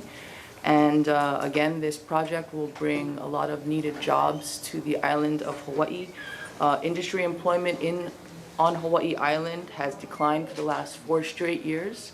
And it is estimated that this project could, at any given time, have 50 to 60 workers with up to 100 working on it. And these are for carpenters, steel workers, electricians, plumbers, heavy equipment operators, laborers, supervisors, but as well as administrative jobs, software engineers. So again, we stand in strong support of the sublease with the University of Hawaii. Thank you. Thank you. Any questions? No? Coming back to this side. Oh, I was going to ask for anybody in opposition before we come in. Okay.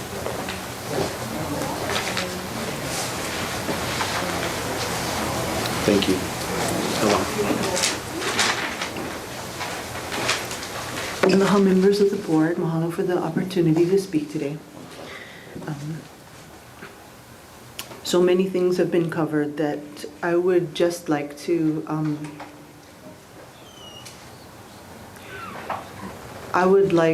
specifically address the human rights issues involved in the question of the issuing of the sublease. For the representative. My name is Laulani Teal. I often appear here as a peacemaker. Today, I'm appearing as myself, as a cultural practitioner. The impacts of this kind of development on a sacred place, such as Mauna Kea, have a very, very strong impact on human rights overall that I am not sure has been taken fully into account, and I believe should be. Some of those you see right here today. My sister, Kealoha Bishoda, was a person who was, like myself, trained by a great cultural practitioner, Kamakuhukilani von Oelhoffen, who is no longer with us and who was an archaeoastronomer of great measure, who passed down many of those traditions. She and I clearly are not able to focus on the star knowledge that she passed to us right now.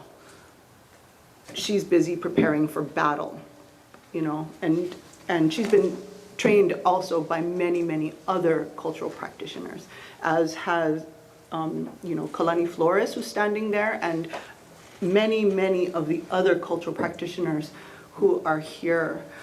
Now, I want for you folks to understand what kind of impact that takes on our community and really on humanity. These are the next generation of cultural practitioners. These are those to whom the knowledge has been handed. If they are not able to enact those things that they are given, be it, their hula practices, their olis, their, all the tremendous work. Anyone who's ever worked with any kind of cultural practitioner of measure knows that there is so much work to do. There are lifetimes of work that we all try to accomplish in our very short time here on Earth. And the time that it takes to battle things like this sublease, which honestly, I think we all know should not be an issue. It is not legal, it is not right, and it has no business being here. And the burden being placed on these people to have to fight for the protection of the Mauna that is their place of practice is a human rights violation, not only to them, but to all the future generations to whom the knowledge that they are not being able to condense and into some method that can be passed on, that is lost forever. Okay, so this is knowledge on how to keep ourselves alive as humanity, because that's what the ancient peoples of the world have. That's why they're ancient, because we've been around for a really, really long time, and we're able to, that's the definition of sustainability. We have sustained from the, Vakahiko, the time immemorial, to the unforeseen future. And as long as humanity continues to exist, and in order for humanity to continue to exist, that knowledge is crucial. And so, on top of the many other impacts to human rights and to the well-being of people, the impacts to the water, the impacts to the sky and the beauty of a mountain so sacred as is, without human interference. Those things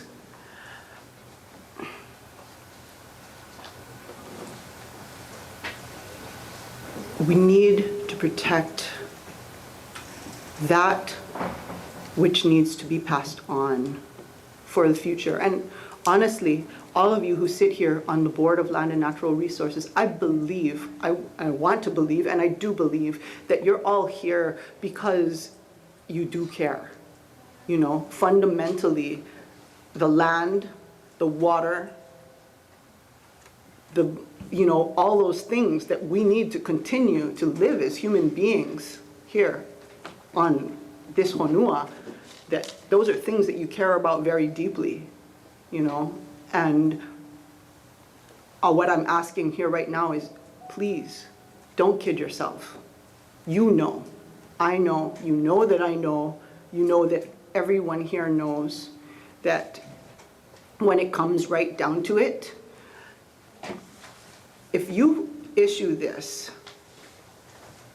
and if the TMT were to be built, that's a destruction that will last for generations and generations. And your great-grandchildren, looking back, are not going to say, hey, look at these beautiful pictures that Grandpa, was able to facilitate by approving this telescope. You know, there'll be prettier pictures by other means, probably, hopefully, ones that don't require destruction of the land to facilitate. You know, we're not against astronomy, we're against destruction. And, you know, if we make the bar one in which we say, no, we will not destroy. Yes, we do want to observe. Yes, we want to observe in the best way possible. And I hope that all of these people, all these astronomers, have every opportunity to do that. You know, every opportunity to observe and in ways that they should be, which right now they're not able to do because right now they are all limited by the fact that corporations and the military are controlling, you know, those interests are controlling the science that they have dreamed about doing since they were children. So, you know, what I'm asking here is let's all be real. We can work together, but it's going to mean not kidding ourselves about destruction. Destruction is what needs to end. And TMT is one of the biggest destroying forces ever proposed for a sacred place. And I ask you to find it inside of yourselves to say no. Mahalo. Thank you. Questions? Sir? Mahalo.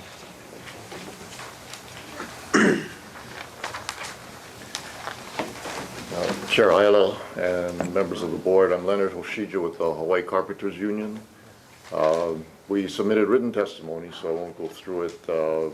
One of the things we stated in the testimony is we believe the sublease is a subject before you, that the TMT as a concept, as a project, has been gone over in all of its aspects over many years. I was thinking that I was first asked by our Big Island members to present testimony in 2009. And that was after they attended numerous meetings, months of meetings on the Big Island over what the TMT was, cultural, environmental impacts, the community benefits program, just saying that the project has been thoroughly examined and much research done, legal research done, and our members after that process joined that part of the Big Island community in support of the TMT project. As for the lease, you know, we think it's an example where it indicates that there was a lot of listening done and that changes were made, and it's a precedent-setting lease. There may be people in astronomy organizations that aren't happy to hear about it because it seems like the handwriting would be on the wall that the next legal opportunity, they're going to have to pay some money. It's a change in direction, funding to care for the place that they're utilizing, and funding and planning commitments for decommissioning. So I think that aspect should be looked at, that there's an opportunity to set a direction here. Some may say, well, if you look at a pure science, just purely from the scientific point of view, this is a world resource for all humankind, but, well, that direction, I guess, is changing. And this board can have listened to what was said over these years and require the funding through the sublease. Questions? Thank you very much. Going back to the left side, anybody in opposition? Yeah. Okay.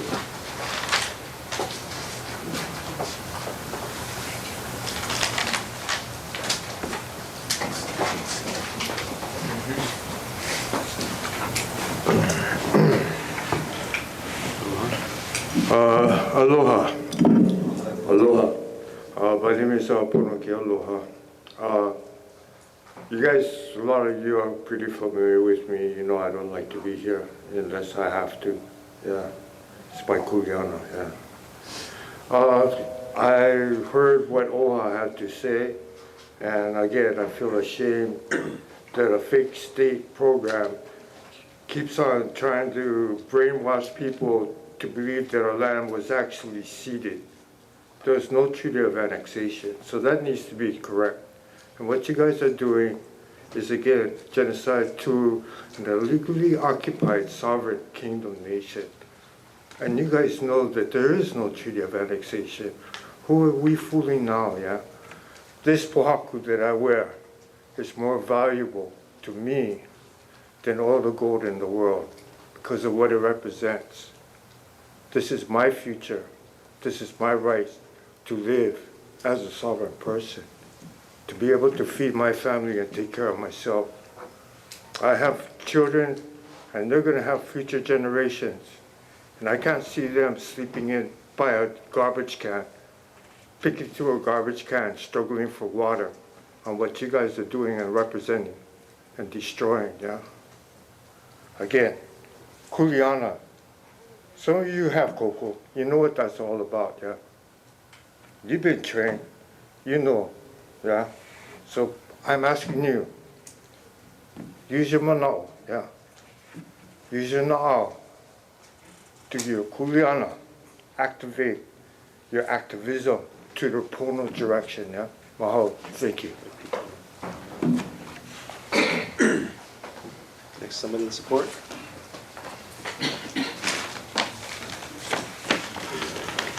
Chairman Ayla and the board, thank you very much for the opportunity to just say a few words. My name is Roberta Chu, and I was born and raised in Hilo, Hawaii. I'm a former chair of the Hawaii Island Economic Development Board, and I recommend approval of the TIO sublease with the University of Hawaii for the following reasons. TMT will be paying lease rent to the University of Hawaii in addition to providing observing time. Said rent will go towards funding of OMKM, Office of Mauna Kea Management, which in turn will be used to take care of the mountain. The lease rent will start at $300,000 and escalate with construction milestones to reach $1 million after completion of construction. A percentage of the lease rent will go to the Office of Hawaiian Affairs. TMT is complying with the Comprehensive Management Plan and the 4 subplans. TMT or TIO will also have a decommissioning plan in place and a mechanism to fund the decommissioning. TIO continues to do the right thing by integrating culture, science, and sustainability. TIO will begin funding the $1 million per year Think Fund and will begin to support workforce development efforts on Hawaii Island. These commitments by far are much different from the leases that were set up years ago. And because of the efforts that they are making to really incorporate a lot of what the community has said and requested, I request that you approve the sublease as submitted. Thank you very much. No questions, thank you. Oh, sorry. No questions. No questions, thank you. Okay. Anyone in opposition? No, I have one more thing to add.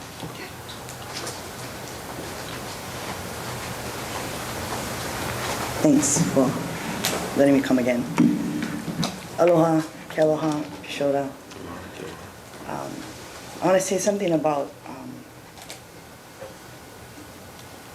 some of what we do. I think people don't understand what it is that makes it culturally important. It's obvious from some of the things said that that is probably the case. So I just want to take a few minutes to say it. Basically, in the heavens is a constellation known as Wakea. That's Orion. And it rises due east and sets due west. It's one of the most important, significant constellations for tracking where you are in the sky and on land. So as Orion rises and sets, there's a time of year where it comes directly overhead. And who is Wakea? Wakea is Sky Father. And he joins with Papa, Earth Mother. And where they join is on Mauna Kea. And so that is celebrated. What's also celebrated, though, is that Wakea and Papa and that cosmology is what gave us the knowledge and understanding of what is known in modern astronomy as a celestial equator. And that understanding of that celestial equator is what enabled us to circumnavigate the globe millennia ago. So what that also means is that we knew the Earth was round.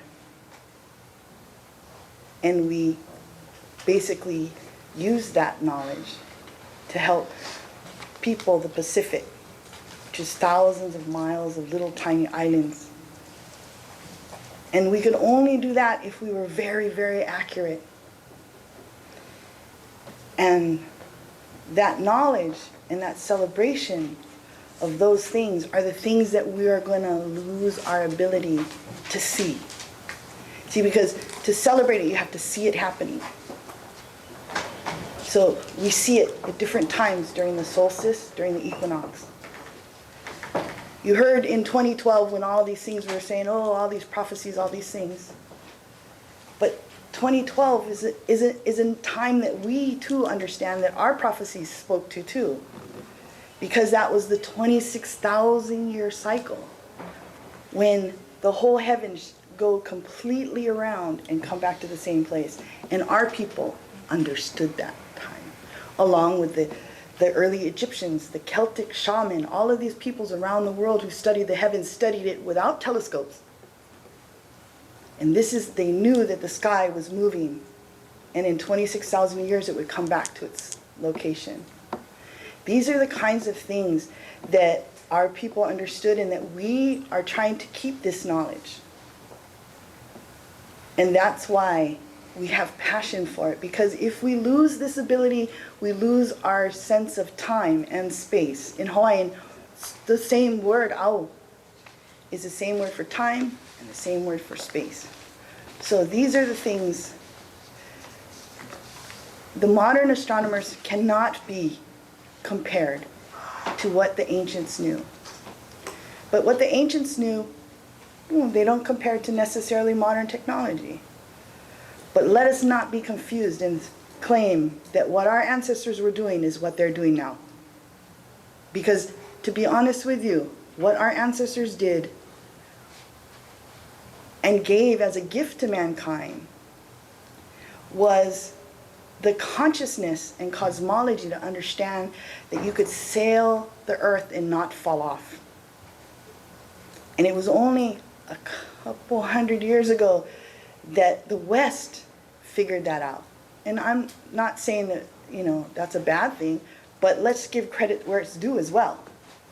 And let us recognize that our people contributed to that. And let it not be known here that they were equivalent. They were not. And so that's what I really want to be clear on, is that these things go back at least 20,000 years. And so our people use that knowledge to even come here. And then they set up the heiau there, the complex, to understand those heavens. And now our modern navigators are setting forth to promulgate that, redo that, and show everyone that is able to be done. And it's a beautiful thing, but I cannot listen to someone saying and comparing those things. They really should not be compared, and definitely not in the context of destroying that landscape. Mahalo.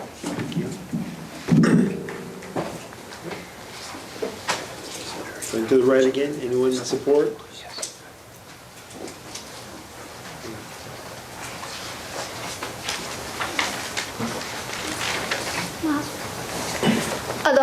My name is Heather Kaluna, and I am from Pahoa on Big Island, born and raised, and my father is Hawaiian, my mother is Haole, hence my looks. And although it makes me nervous to further develop Mauna Kea, I see the great opportunity that TMT brings to Hawaii. As an undergraduate, I studied education in Hawaii, and I came across the Halinawa Society. And this is a society that King Kalakaua had put together. He basically saw that around the world there were different groups, oceanography, astronomy, all these different sciences that were being done, and he was very interested in that. And he really recognized that the Hawaiian people are very intelligent people, and he wanted them to be at the top of that, be just as competitive as other people in the world. And so that's why he created this society. Currently, unfortunately, us Hawaiians are a minority when it comes to the scientific community. Right now I'm pursuing my graduate degree at University of Hawaii in astronomy. And a big part of what I'm studying, aside from astronomy, is education and how to improve the education in Hawaii. And from what I've learned, and that is, in order to really make a change, and from what as you guys are aware, emergent schools are, becoming much more prevalent, and it's been shown that cultural applications and integration with science and mathematics has been very good for improving the education of Hawaiian students. And so I just wanted to say today that I hope the lease does go forward, because TMT has shown some great efforts in providing opportunities for Hawaiian students, in providing culturally significant programs and opportunities for these students to learn. For example, in a month I'll be going to Imiloa, which is in Hilo, to participate in the Pacific Astronomy and Engineering Summit. And there I'll be working with high school students to educate them on Hawaii and how we use the Mauna to look at the stars and make it culturally relevant to them. And it's those kind of programs that I really hope that continues in Hawaii, and that's why I'm in support of the lease. And that's it. Okay, questions? Mahalo. Mahalo. Okay. Behind you, opposition. Hello, Mike. My name is Olu Campbell. I am a student at the William S. Richardson School of Law, studying Native Hawaiian rights and environmental law. I wasn't planning on testifying today, but I'm going to say a few words just to make this one short point.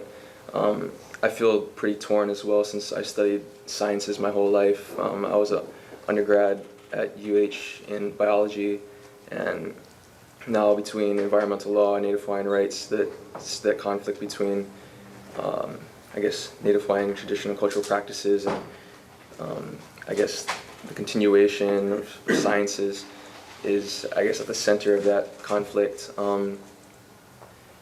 In terms of this lease and the building of this new telescope, I see it as a great opportunity for the people of Hawaii.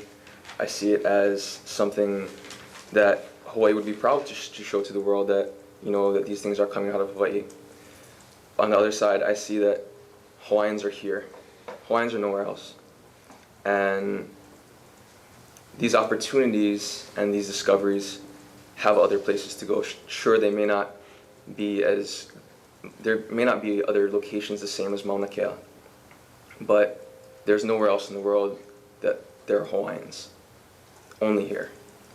And I just wanted to emphasize that point. Thank you very much. Thank you. Excuse me.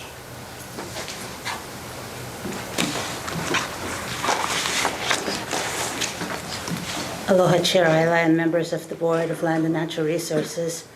My name is Jackie Hoover, born and raised on and a resident of Hawaii Island, who is privileged to live where I can see Mauna Kea from my home every day. I appreciate this opportunity to come before you today to speak as an individual on behalf of myself and my immediate family in support of the sublease between the University of Hawaii and TMT International LLC.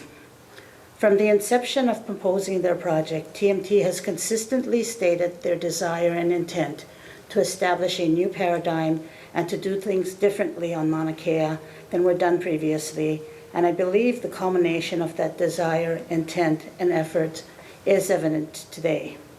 For the first time since development and implementation of a comprehensive management plan for Mauna Kea, a project stands before us that allows for that new paradigm to be established for working on our sacred mountain. Moreover, for the first time ever, the monies received as a result of the proposed lease will be substantial and go towards management of our sacred mountain as we usher in a new era in stewardship of Mauna Kea, where sublease rents are committed to managing the mountain, including to Mulama, cultural and natural resources. Finally, in the interest of full disclosure, I would like to advise that I am privileged to serve concurrently as the president of the Hawaii Leeward Planning Conference and also as the executive director of the Hawaii Island Economic Development Board. Both organizations are private 501c3 member-based organizations whose members respectively and collectively also support approving this sublease. I have copies of their letters of support and of my own personal testimony, which I will provide to you today. Mahalo.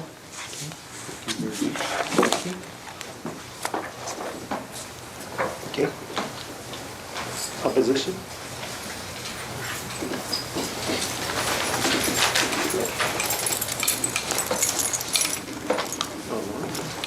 Good afternoon.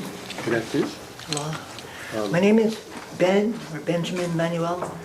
I live in the ili of Mokawea in the Aupua of Kali, or Kali Lihi o Laumiha, as it was formerly known. My ancestral homeland is in the Philippines, and I'm here to oppose any development on Mauna Kea. 10 years ago, I worked as a non-Hawaiian in an organization known as KAHEA, the Hawaiian Environmental Alliance. And it was difficult then, as it is difficult for me now, to sit here and to think that my voice has some weight. Because often, when you're not educated in this system, you get marginalized and your voice gets pushed to the wayside.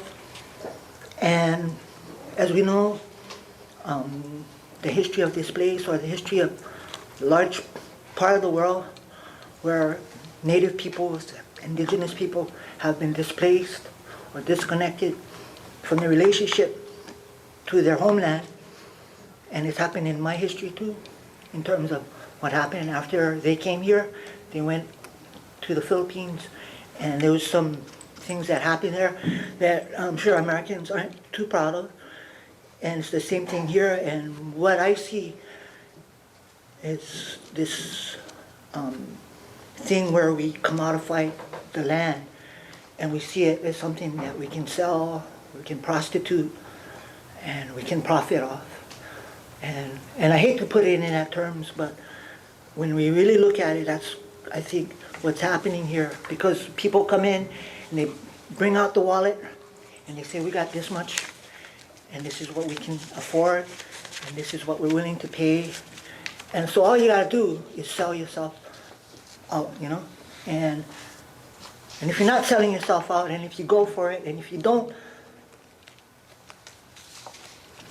or if you allow this thing to go through, then it's not maybe selling out, but it's cashing in, because it's opportunity to have money in a time where economically this state is distressed, like many other states in the United States or all over the world, where it seems that we put money above all things. But there are native species up there that don't have voices, and there's cultural practitioners that have to, And I don't want to conflate the issues, but I'm a pig hunter, and some of my friends on the Big Island have had problems with the land being fenced off and whatever. And you know, it's not something that I know the fine detail about, but in terms of advocating for fairness for all people, especially the people that don't have the PhDs, for the people that live in the rural areas that don't have Facebook, they don't have internet, they are able to have the knowledge of what's happening in places like this, especially in a situation where the place where it's getting impacted, but the conversation is here, and you have to pay your airfare to be able to come over. And on another instance, when the pig hunters came over from the Big Island to speak on another issue, they all came over here, and basically they gave their testimony. And this is one of the problems I have with some of these things that come through this system, is that you go and you take from your back pocket and you pay, and you go and you give your heart's testimony in terms of defending and protecting what you think is sacred or important for your cultural survival and all that stuff.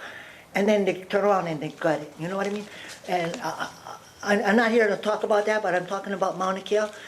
And I don't think indigenous people should ever have to relinquish their right to defend their land and their culture and their language. And they have to stand up, and I'm here to stand with them. And you might want me to shut up because I could go on forever, but that's basically what I'm saying. And I'm not talking all the small things that everybody else, they know the issue a little bit more. I'm coming from the side that, you know, because I've worked in that community, you know, we against Striker Brigade, we're against militarization, we're against any kind of abuse that's happening on this land. I know that I used to be up at Makiki, and I think you were up there one time, and I used to do stuff with Aaron and the trails people. So I know that people actually touch the Aina, they know what it feels like, and they know what it means to the people that actually have relationship to the mountain, to the ocean, and to Hawaii, that's been nice enough to have us as non-Kanaka, as people that can reside here. And so there's a saying that activism is the rent that we pay to be here. So that's the respect that I ask for my voice and for the other people that are here, that have come up in defense of Mauna Kea. And I'd like to say thank you, because I'm not running for mayor. Mahalo, thank you. Okay. Thank you, Bill. Aloha, man. Yeah. Aloha. Anybody in support on this side?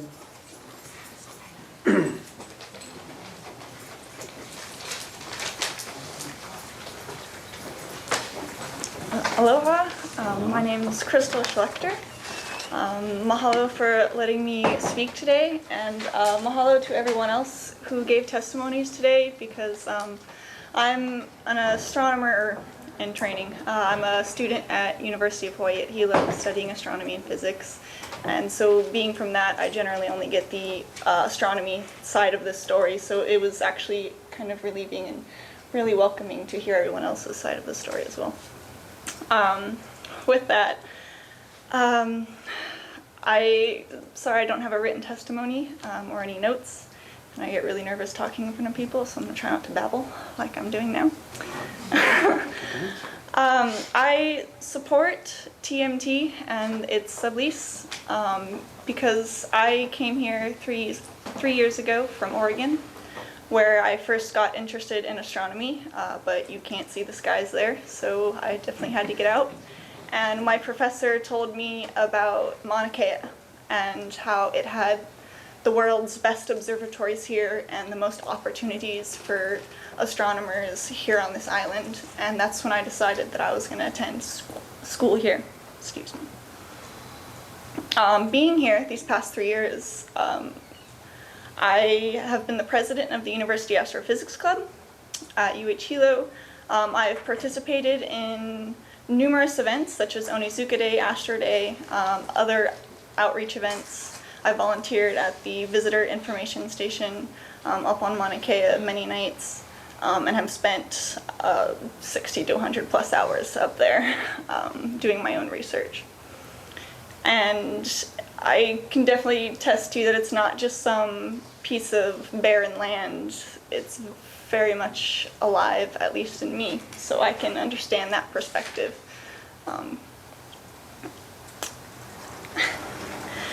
And I further support TMT or TIO because I participated in their first annual Pacific Astronomy and Engineering Education Summit last summer, where they brought in high school students from all their partner countries, as well as high school students from the Big Island.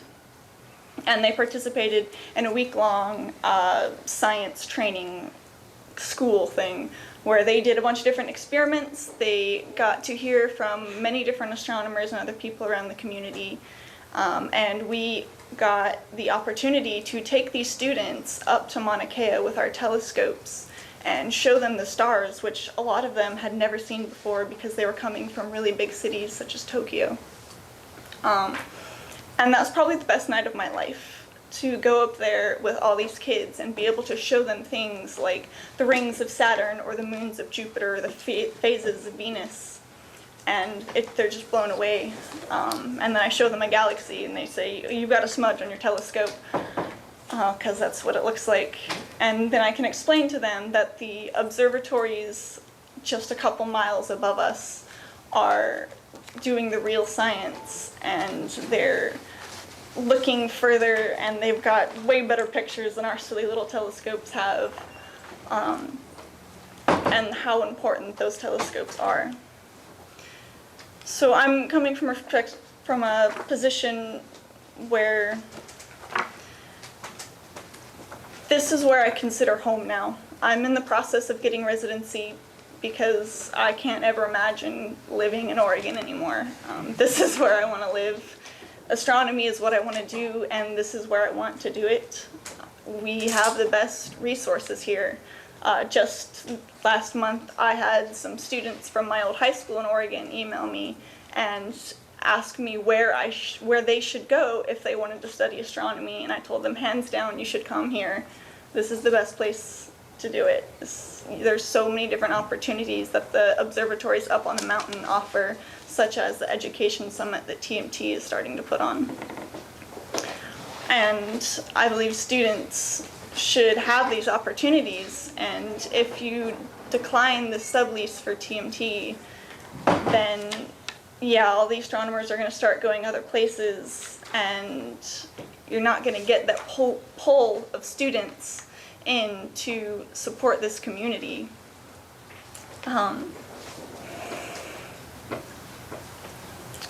So yeah, I guess the last thing I would have to say is then when I first came here and I started learning about the Hawaiian culture, I was just blown away, about how they navigated throughout the oceans to be able to come here. And, I've worked and volunteered up at Imiloa, and I've heard numerous stories about the navigation. And it just blew me away that they were able to do that before pretty much anyone else in the world. And then when I heard that they were opposed to the 30-meter telescope, I was really confused at first, because to me, it almost seems like the next step, that Hawaiians use the stars and the heavens to navigate the globe, and observatories are trying to look deeper into space so that we can eventually navigate through the stars. And so to me, that would seem like the next step as well, to be able to use these observatories and the data that they collect to be able to navigate throughout our heavens and learn things that we have never thought were imaginable to know. So again, I support this, and I hope you will support it too. Mahalo. Any questions for Krista? No? Thank you, Krista. Anyone on the left side of the position?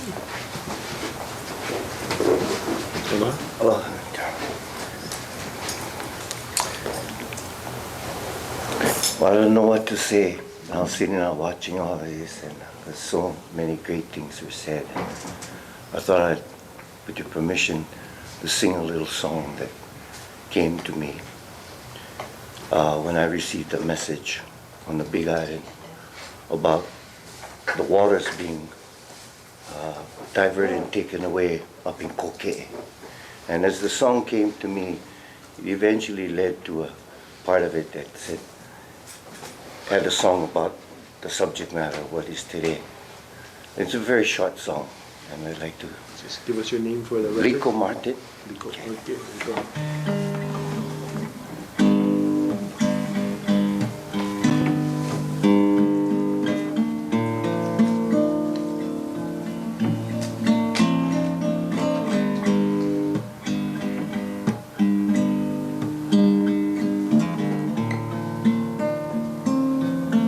I got a message in the mail that left me sad and so foreboding about the rivers and the streams that live up in the mountains. And as I sit and wonder why teardrops were falling from my eyes, never more to say goodbye, darling. Oh, darling, tell me that it isn't so.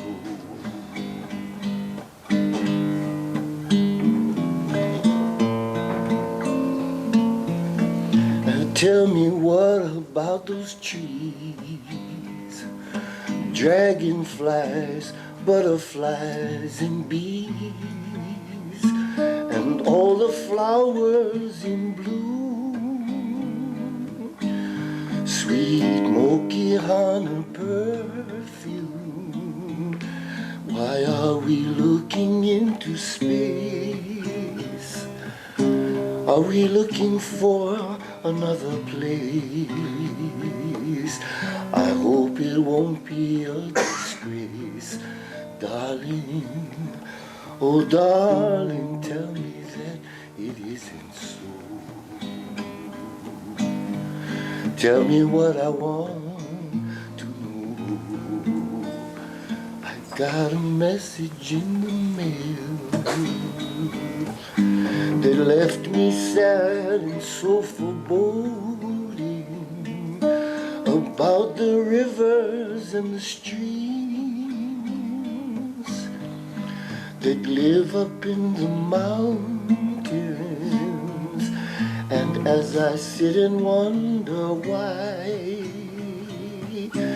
teardrops falling from my eyes, never more to say goodbye, darlings. Oh, darling, tell me that it isn't so.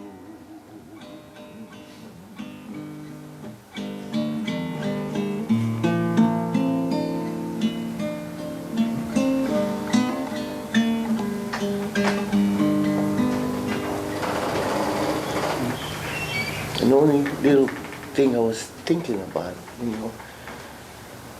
you can actually, instead of destroying comments about it's a sacred place where we already have an astronomical site there that's active, that could be studied and learned from, and that to study astronomy, maybe it's good to become an astronomer and go out into space. Just as a closing thought. Thank you, Mr. Chairman. And, Aloha.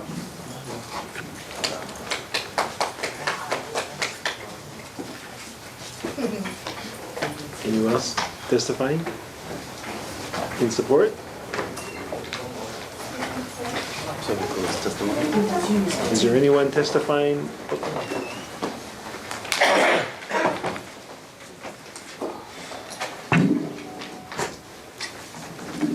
Good afternoon, Chair Aila, members of the board. My name is Barry Taniguchi. I'm from Hawaii Island.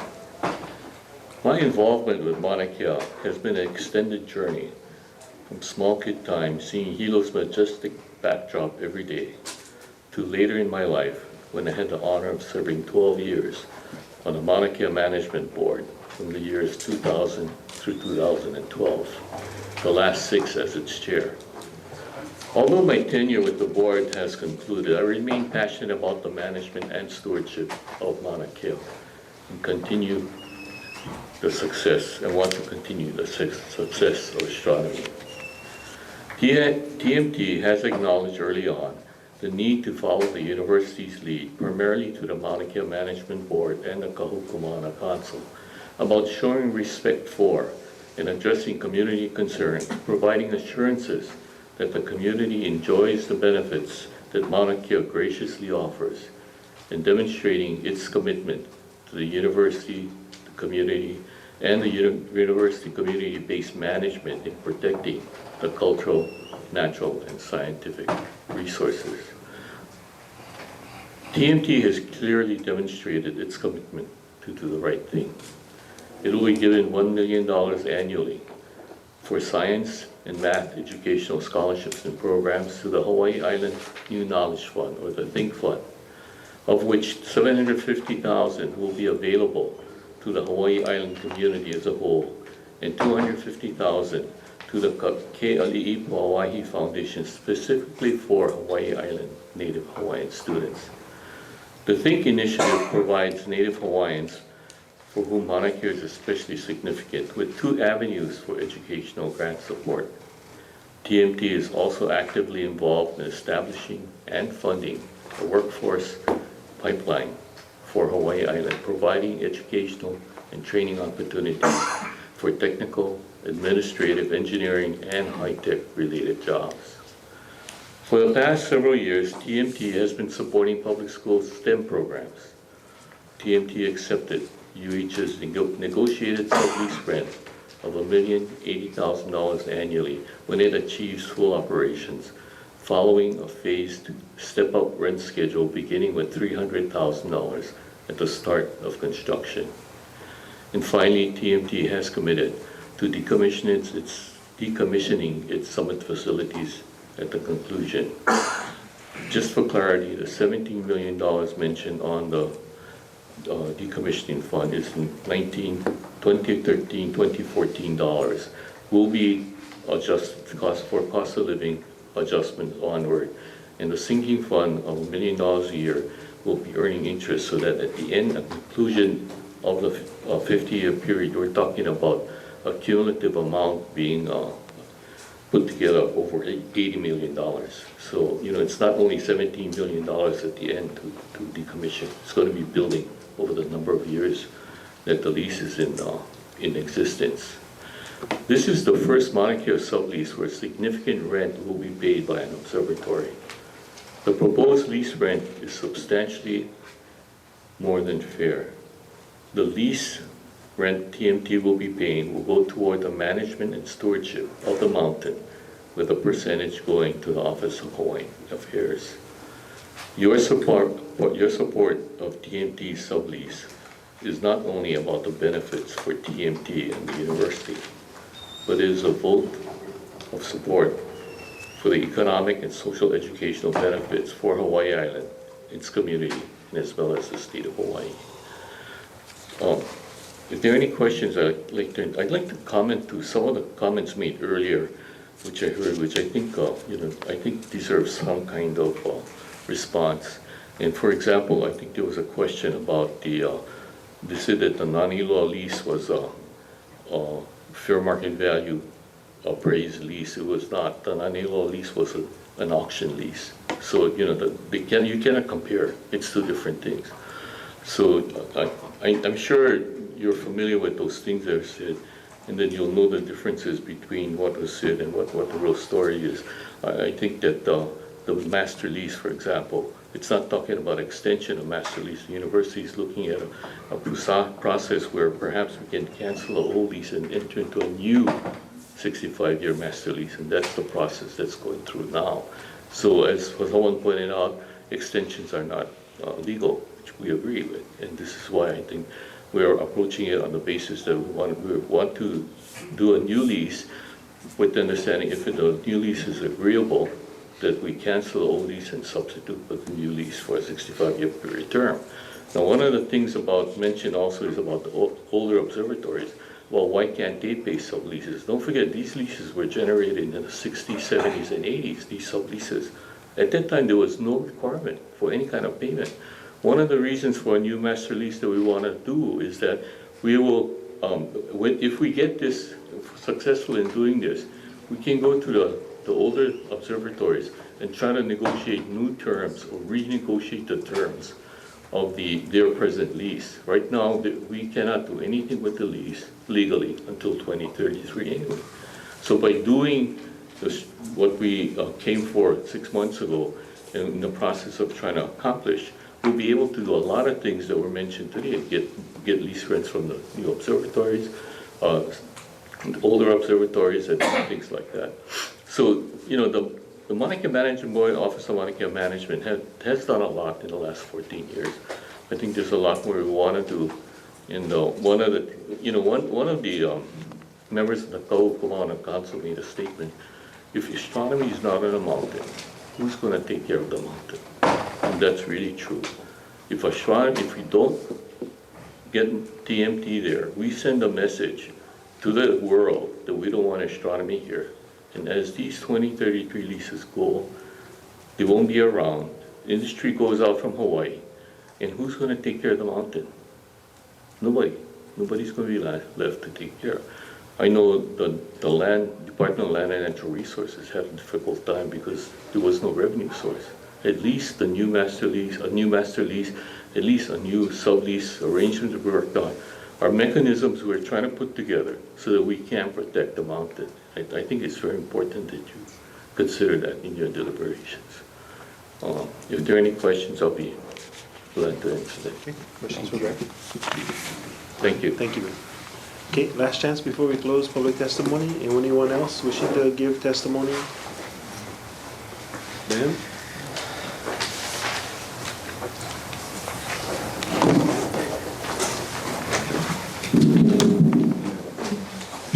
Yes, Dan Purcell, member of the public. I just want to provide some general comments. First, I think it was unfortunate and unnecessary to refer to the land up there as almost like renting some type of a gravel lot. We all know better than that. It's like placing some value on the Holy Grail as an example. I mean, you could go buy a Grail at Walmart for 50 cents, so you want to start comparing it that way. And then secondly, I would say that this isn't the only game in town. I'm not for or against the 30-meter telescope up there, and I do follow telescopes and I do enjoy the science and all of that, but there is the James Webb Space Telescope, which will have the ability to do even more than what this telescope is proposed to do, and it's completely non-invasive and it's out in space, so there are alternatives to it. That said, on process and procedure, you know, I always bring this up, but it's important here again today. Here we sit in Oahu, and very limited opportunity for people from the Big Island to participate in this meeting. We were over capacity in the room today. The capacity is for 50. We had 65 people standing around and people outside that couldn't adequately participate in the meeting. But I was at the contested case hearing back in Hilo for this item, and it was a very different scene. It was very nice. A lot of people were there and they were all dressed up and had much more participation from Native Hawaiians than we had here today, because they could go to the meeting. They can't afford to fly here. On that note, I tried earlier to, Mauna Kea Management Board had a meeting last week, and I was unable to attend it because it's on the Big Island. I called in advance of the meeting and requested the agenda materials in advance, and I explained nicely, I explained nicely why I wanted them, and I was told, well, you need to request that information in an email, and I was given an email address which I sent. So I sent an email and I said, "Hi Stephanie," and this is the director. It's been a pleasure seeing you at 2 recent Board of Land and Natural Resources meetings in Honolulu. I enjoyed hearing your annual report to the board. I said, "I'm a member of the public who attends state boards and commission meetings in the legislature full-time on my own dime. I'm not a member of any organization. I lived in Hilo and Kailua Kona. I moved to Honolulu last year to attend state meetings because access from Hawaii County was virtually impossible. I said, I am unable to attend Wednesday's board meeting in person, but I am very interested in the material to be discussed. One of those items to be discussed was the decommissioning schedule. As you know from the meeting earlier today, we had some debate about decommissioning 2 concrete blocks out on the sea floor, so I was very interested in how that would happen. And so I said, please forward that information prior to Wednesday's meeting, and I will need them in time to submit public comments if necessary. And I listed the agenda items, said Mahalo, gave her 2 phone numbers, had my email address. Well, I read an article in the Hawaii Tribune Herald in the West Hawaii today on the meeting, which I was unable to attend, in which I did not receive any reply to that, what I considered a nice email from the public. And I said, I sent this email. I said, look, I called OMKM office on Friday, May 30, 2014, around 3:30 p.m. and requested the meeting materials. I was told to request the information via this email address.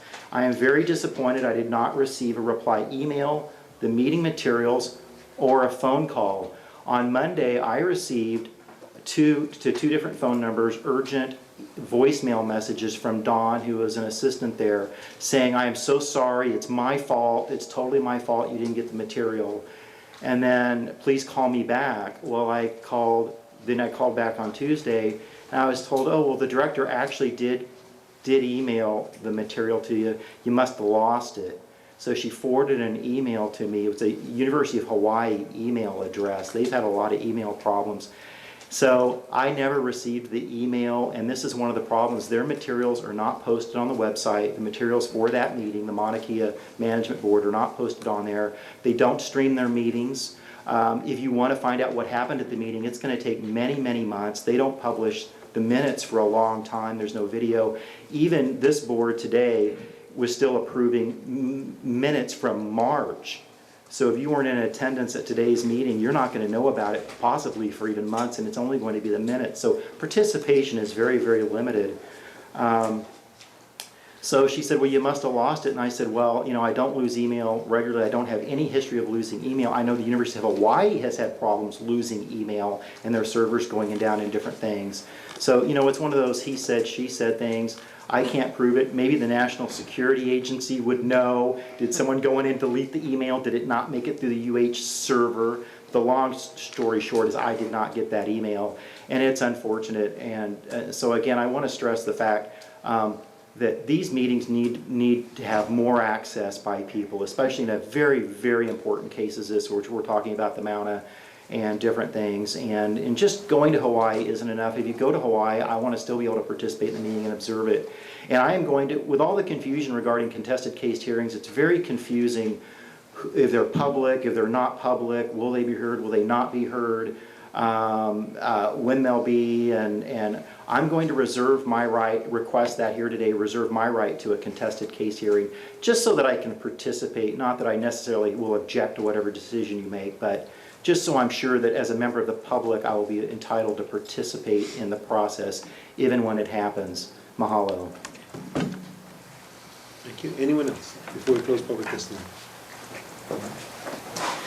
Okay, seeing none, we're going to close public testimony. I do believe there's some likely legal questions that we have for... Yeah, Chair, there have been a number of legal questions brought up, and so I move that the board go into executive session pursuant to section 92-5A4 HRS in order to consult with our attorney on questions and issues pertaining to our powers, duties, privileges, immunities, and liabilities. You have a second? Second. Okay. All those in favor say aye. Aye. Anyone opposed? Seeing none, motion carried. Okay, I'm going to adjourn, not adjourn, excuse me. I'm going to take time out for the executive session, but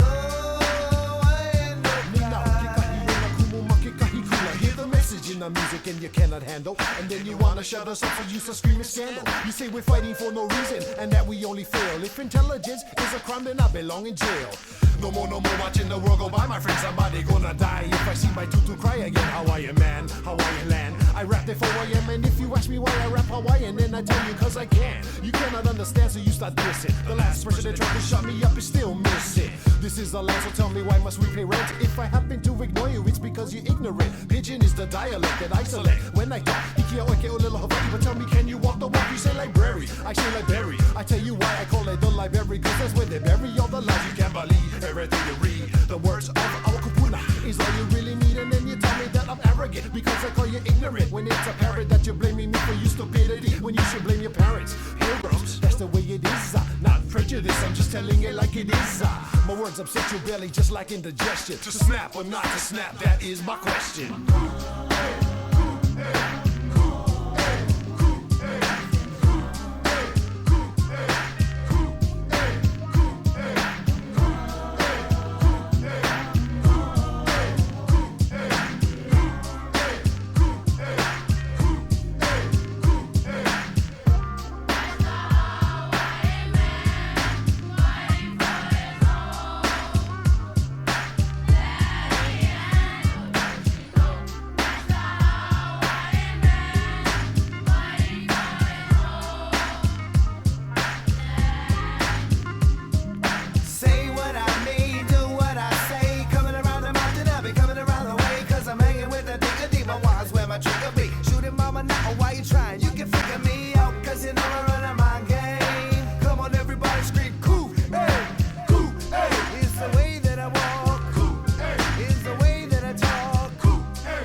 Let my people know. So everybody say cool, hey, all illegal